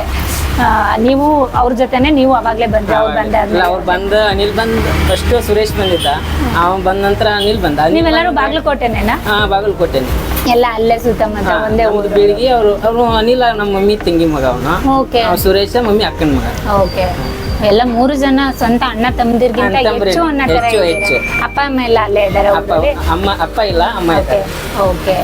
ಅಪ್ಪ ಇಲ್ಲ. ಅಪ್ಪ ಇಲ್ಲ. ಸೊ ಆನಂದ್ ಸರ್ ಇರೋದ್ರಿಂದ ನಿಮ್ಗೆ ತುಂಬಾ ಸಪೋರ್ಟ್ ಆಗಿರ್ಬೇಕು. ಸಪೋರ್ಟ್ ಅವರೇ, ನಮ್ಗೆ ಯಾರು ಇಲ್ಲ. ಓಕೆ ಸರ್, ಬಂಗಾರಪೇಟೆ ಚಾಟ್ಸ್ ಎಲ್ಲಿ ಬರುತ್ತೆ ಸರ್ ಅಡ್ರೆಸ್? ಬಂಗಾರಪೇಟೆ ಚಾಟ್ ಬಂದ್ಬಿಟ್ಟು ಇದು ಮಲ್ಲತ್ತಾಡಿ ಬಾಲಾಜಿ ನಗರಲ್ಲಿ ಬರುತ್ತೆ. ನಿಯರ್ ಬಂದ್ಬಿಟ್ಟು ಕೃಷ್ಣ ಹಾರ್ಡ್ವೇರು. ಇನ್ನೂ ನಿಯರ್ ಹೇಳ್ಬೇಕಂದ್ರೆ ನಿಮಗೆ ನಾರಾಯಣ್ ಟೆಕ್ನಿಕ್ ಸ್ಕೂಲ್ ಹತ್ರ ನಮ್ದು ರೈಟ್ ಸೈಡ್ ಅಲ್ಲಿ ಬರುತ್ತೆ. ಪ್ರೈಸ್ ಏನೇನು ಸರ್ ನಮ್ ನಿಮ್ಗೆ? ಪ್ರೈಸ್ ಬಂದ್ಬಿಟ್ಟು ನಾರ್ಮಲಿ 35 ರುಪೀಸ್ ಸ್ಟಾರ್ಟ್ ಆಗಿ 40 ರುಪೀಸ್ಗೆ ಎಂಡ್ ಆಗುತ್ತೆ. ಪಾನಿಪುರಿ ಮತ್ತೆ ಮಸಾಲ ಪುರಿ ಮಾತ್ರ 35 ರುಪೀಸ್ ಇರೋದು. ಏನಕ್ಕಂದ್ರೆ ತುಂಬಾ ಜನ ಇಷ್ಟಪಡೋದು ನನಗೆ ಟೇಸ್ಟ್ ಅಲ್ಲಿ, ಆಮೇಲೆ ತುಂಬಾ ಜನ ನೋಡ್ಬೇಕು ಅನ್ನೋಕ್ಕೋಸ್ಕರ 35 ರುಪೀಸ್ನ ಪಾನಿಪುರಿ ಮತ್ತೆ ಮಸಾಲ ಪುರಿ ಇರೋದು. ಇನ್ನು ಉಳಿದಿರುತ್ತೆಲ್ಲ 40 ರುಪೀಸ್ ಅಲ್ಲಿ. ಯಾಕಂದ್ರೆ ತುಂಬಾ ಬಂಗಾರಪೇಟೆ ಚಾಟ್ಸ್ಗಳು ಬೆಂಗಳೂರಲ್ಲಿ ಇದೆ. ಬಂಗಾರಪೇಟೆ ಸ್ಪೆಷಲ್ ಅಂತಂದ್ರೆ ಪುರಿ ಮಸಾಲ ಪುರಿ ಕೊಡೋದೇನೆ ಅರ್ಧೊಂಥರ ಸ್ಪೆಷಲ್. ಹೌದು. ಬಟ್ ನನ್ಗೆ ನಿಮ್ಮಲ್ಲಿ ಲೈಕ್ ಆಗಿದ್ದು ಬೌಲಲ್ಲಿ ಕೊಡ್ತೀರಾ ನೀವು. ಹೌದು. ತುಂಬಾ ಅಂದ್ರೆ ಡ್ರೈ ಇರಲ್ಲ, ತುಂಬಾ ಲಿಕ್ವಿಡ್ ಆಗಿರುತ್ತೆ. ಸೊ ಇನ್ನೇನ್ ಬೇರೆ ಸ್ಪೆಷಲ್ ಏನ್ ಮಾಡ್ತೀರಾ ಸರ್? ಯಾವ ಟೇಸ್ಟ್? ನಾವು ಒಂದ್ ಐಟಮ್ ಸ್ಪೆಷಲ್ ಅನ್ನಕ್ಕಾಗಲ್ಲ. ನಮ್ಮ ಹತ್ರ ಇರೋ 14 ಐಟಮ್ ಸ್ಪೆಷಲ್ ನಾವು ಕೊಡೋದೇ. ಈಗ ಒಂದ್ ಐಟಮ್ ಕೊಟ್ರೆ ನಮ್ದು ಏನತ್ರ ಮಲ್ತಾ ಇದ್ದವ್ರನ್ನಿಲ್ಲ, ಎಲ್ಲ ಒಂದೇ ನಮ್ದು 14 ಐಟಮ್ಸ್ ಎಲ್ಲ ಚೆನ್ನಾಗಿದೆ. ನಾವು ಎಲ್ಲಾ ಕಸ್ಟಮರ್ಗೆ ಹೇಳೋದು ಎಲ್ಲಾನು ಟೇಸ್ಟ್ ಮಾಡಿ. ಅದ್ರಲ್ಲಿ ಒಬ್ಬೊಬ್ಬರಿಗೆ ಏನಂದ್ರೆ ನನಗೆ ಅದು ಇಷ್ಟ ಇದು ಇಷ್ಟ ಅಂತ ಇರುತ್ತೆ. ಬಟ್ ನಮ್ಗೆಲ್ಲ 14 ಐಟಮ್ ಇಷ್ಟಗಳು. ಓಕೆ. ಯಾಕಂದ್ರೆ ಮಲತಾಳಿ ಈ ಸರೌಂಡಿಂಗ್ ಅಲ್ಲಿ ಸೊ ಒಂದ್ ಒಳ್ಳೆ ಟೇಸ್ಟ್ ಕೊಡ್ತಿರೋ ಸ್ವಲ್ಪ ಕಡಿಮೆನೇ ಇದೆ ಚಾಟ್ ಸೆಂಟರ್ಗಳಲ್ಲಿ. ಸೊ ನಿಮ್ದು ನನ್ಗೂ ಪರ್ಸನಲ್ ಆಗಿ ಸ್ಪೆಷಲ್ ಅನ್ನಿಸ್ತು, ತುಂಬಾ ಚೆನ್ನಾಗು ಅಂತಾನೆ ಅನ್ನಿಸ್ತು. ಸ್ಪೆಷಲ್ ಯಾಕೆ ಅನ್ಸ್ಬೇಕು ನಿಮ್ಗೆ? ಯಾಕಂದ್ರೆ ಮ್ಯಾಮ್ ನಮ್ದು ಮೇಜರ್ ಕಾನ್ಸೆಪ್ಟ್ ಬಂದ್ಬಿಟ್ಟು ಕ್ಲೀನಿಂಗು, ಹೈಜಿನಿಕ್. ಮನುಷ್ಯನ್ಗೆ ಯಾವನ್ ನೋಡಿ ಯಾರ ಹತ್ರ ಮನುಷ್ಯನ್ಗೆ ನನ್ನ ಹತ್ರ ಈಗ ನೀವು ಮೊನ್ನೆ ಉದಾಹರಣೆ ಹೇಳ್ಬೇಕಂದ್ರೆ GT ಓಲ್ಡ್ ಮಾಲ್ ಅಲ್ಲಿ ಪಂಚೆ ಉಟ್ಕೊಂಡ್ ಬಂದಿದ್ದಾನೆ ಅಂತ. ಅವನ ಹತ್ರ ಕೋಟ್ಯಾಧಿಪತಿ ಇರ್ಬೋದು ಅವನು, ಬಟ್ ಅವ್ನು ಪಂಚೆ ಉಟ್ಕೊಂಡ್ ಬಂದಿದ್ದಾನೆ ಅನ್ನೋದಕ್ಕೋಸ್ಕರ ಏನ್ ಮಾಡಿದ್ರು, ಒಳಗಡೆ ಬಿಡ್ಲಿಲ್ಲ. ಅದೇ ತರ ಹಂಗೇನೆ ಯಾವಾಗ್ಲೂ ನನ್ನ ಹತ್ರ ಏನೇ ಇದ್ರು, ನಾನು ಎಷ್ಟೇ ಟೇಸ್ಟ್ ಕೊಟ್ಟರು ಹೈಜಿನಿಕ್ ಅನ್ನೋದು ತುಂಬಾ ಇಂಪಾರ್ಟೆಂಟ್ ಆಗುತ್ತೆ. ಅದಕ್ಕೋಸ್ಕರ ನಮ್ಗೆ ಫಸ್ಟ್ ಪ್ರಿಫರೆನ್ಸ್ ಹೈಜಿನಿಕ್. ಎರಡನೇ ಪ್ರಿಫರೆನ್ಸ್ ಬಂದ್ಬಿಟ್ಟು 99.9% ಕೆಮಿಕಲ್ಸ್ ಇರದೇ ಇರುವಂತ ವಸ್ತುಗಳನ್ನೇ ಯೂಸ್ ಮಾಡ್ತೀವಿ ನಾವು. ಯಾವುದೇ ಕೆಮಿಕಲ್ ಹಾಕಲ್ಲ. ಪೌಡ್ರು ಈಗ ಕಲರ್ ಕಸ್ಟಮರ್ ಕಣ್ಣಿಗೆ ತಂದು ಕೊಡಕ್ಕೆ ನಾವು ಯಾವುದೇ ಕಲರ್ ಟೇಸ್ಟಿಂಗ್ ಪೌಡರ್ ಯೂಸ್ ಮಾಡಲ್ಲ, ಏನು ಯೂಸ್ ಮಾಡಲ್ಲ. ಎಷ್ಟೊಂದು ಜನ ಹೇಳ್ತಾರೆ ಪಾನಿ ಏಕೆ ಇಷ್ಟೊಂದು ವೈಟ್ ಇದೆ, ನೀವೇನಾದ್ರು ವೆನಿಗರಿ ಹಾಕ್ತೀರಾ ಅಂತ. ಯಾವುದೇ ಕಾರಣಕ್ಕೂ ವೆನಿಗರಿ ಹಾಕಲ್ಲ. ನಮ್ದು ಏನಿದೆ ನ್ಯಾಚುರಲ್ ಆಗಿ ನಾವು ಪಾನಿ ಮಾಡೋ ಮೆಥಡ್ ಏನಿದೆ. ಬಂಗಾರಪೇಟೆ ಅಂದ್ರೆ ಪಾನಿನೇ ಸ್ಪೆಷಲ್. ಹೌದು, ನಮ್ ಮೇಜರ್ ಬಂದ್ಬಿಟ್ಟು ಬಂಗಾರಪೇಟೆಗೆ ಸ್ಪೆಷಲ್ ಏನಂದ್ರೆ ಪಾನಿನೇ. ಯಾಕಂದ್ರೆ ಅದು ವೈಟ್ ಪಾನಿ ಬರುತ್ತೆ. ಬೇರೆಯವ್ರು ಎಲ್ಲರೂ ಮಾಡ್ತಾರೆ, ಅದು ಬೇರೆ ಬೇರೆ ಕಲರ್ಸ್ ಇರುತ್ತೆ. ನಮ್ಮ ಹತ್ರ ಪಾನಿ ಇರುತ್ತೆ. 2 ಪಾನಿ ಇದೆ ನಮ್ದು. ಒಂದು ಮಸಾಲ ಪಾನಿ, ಒಂದು ಇದು. ಯಾಕಂದ್ರೆ ಮಸಾಲ ಪಾನಿ ಬಂದ್ಬಿಟ್ಟು ನಾರ್ಮಲ್ ಸ್ಪೈಸಿ ಕಡಿಮೆ ಇರುತ್ತೆ. ವೈಟ್ ಪಾನಿ ಬಂದ್ಬಿಟ್ಟು ಸ್ಪೈಸಿ ಆಗಿರುತ್ತೆ. ಅದು ಹೆಣ್ಮಕ್ಳ ಫೇವ್ರೇಟ್ ಅಂತ ನಾವು ಹೇಳ್ಬೋದು. ಸರ್, ಯಾವತ್ತಾದ್ರೂ ರಜಾ ಹಾಲಿಡೇ ಅಂತ ಮಾಡ್ತಾರೆ ಇವ್ರು 3 ಜನ ಹುಡುಗರು?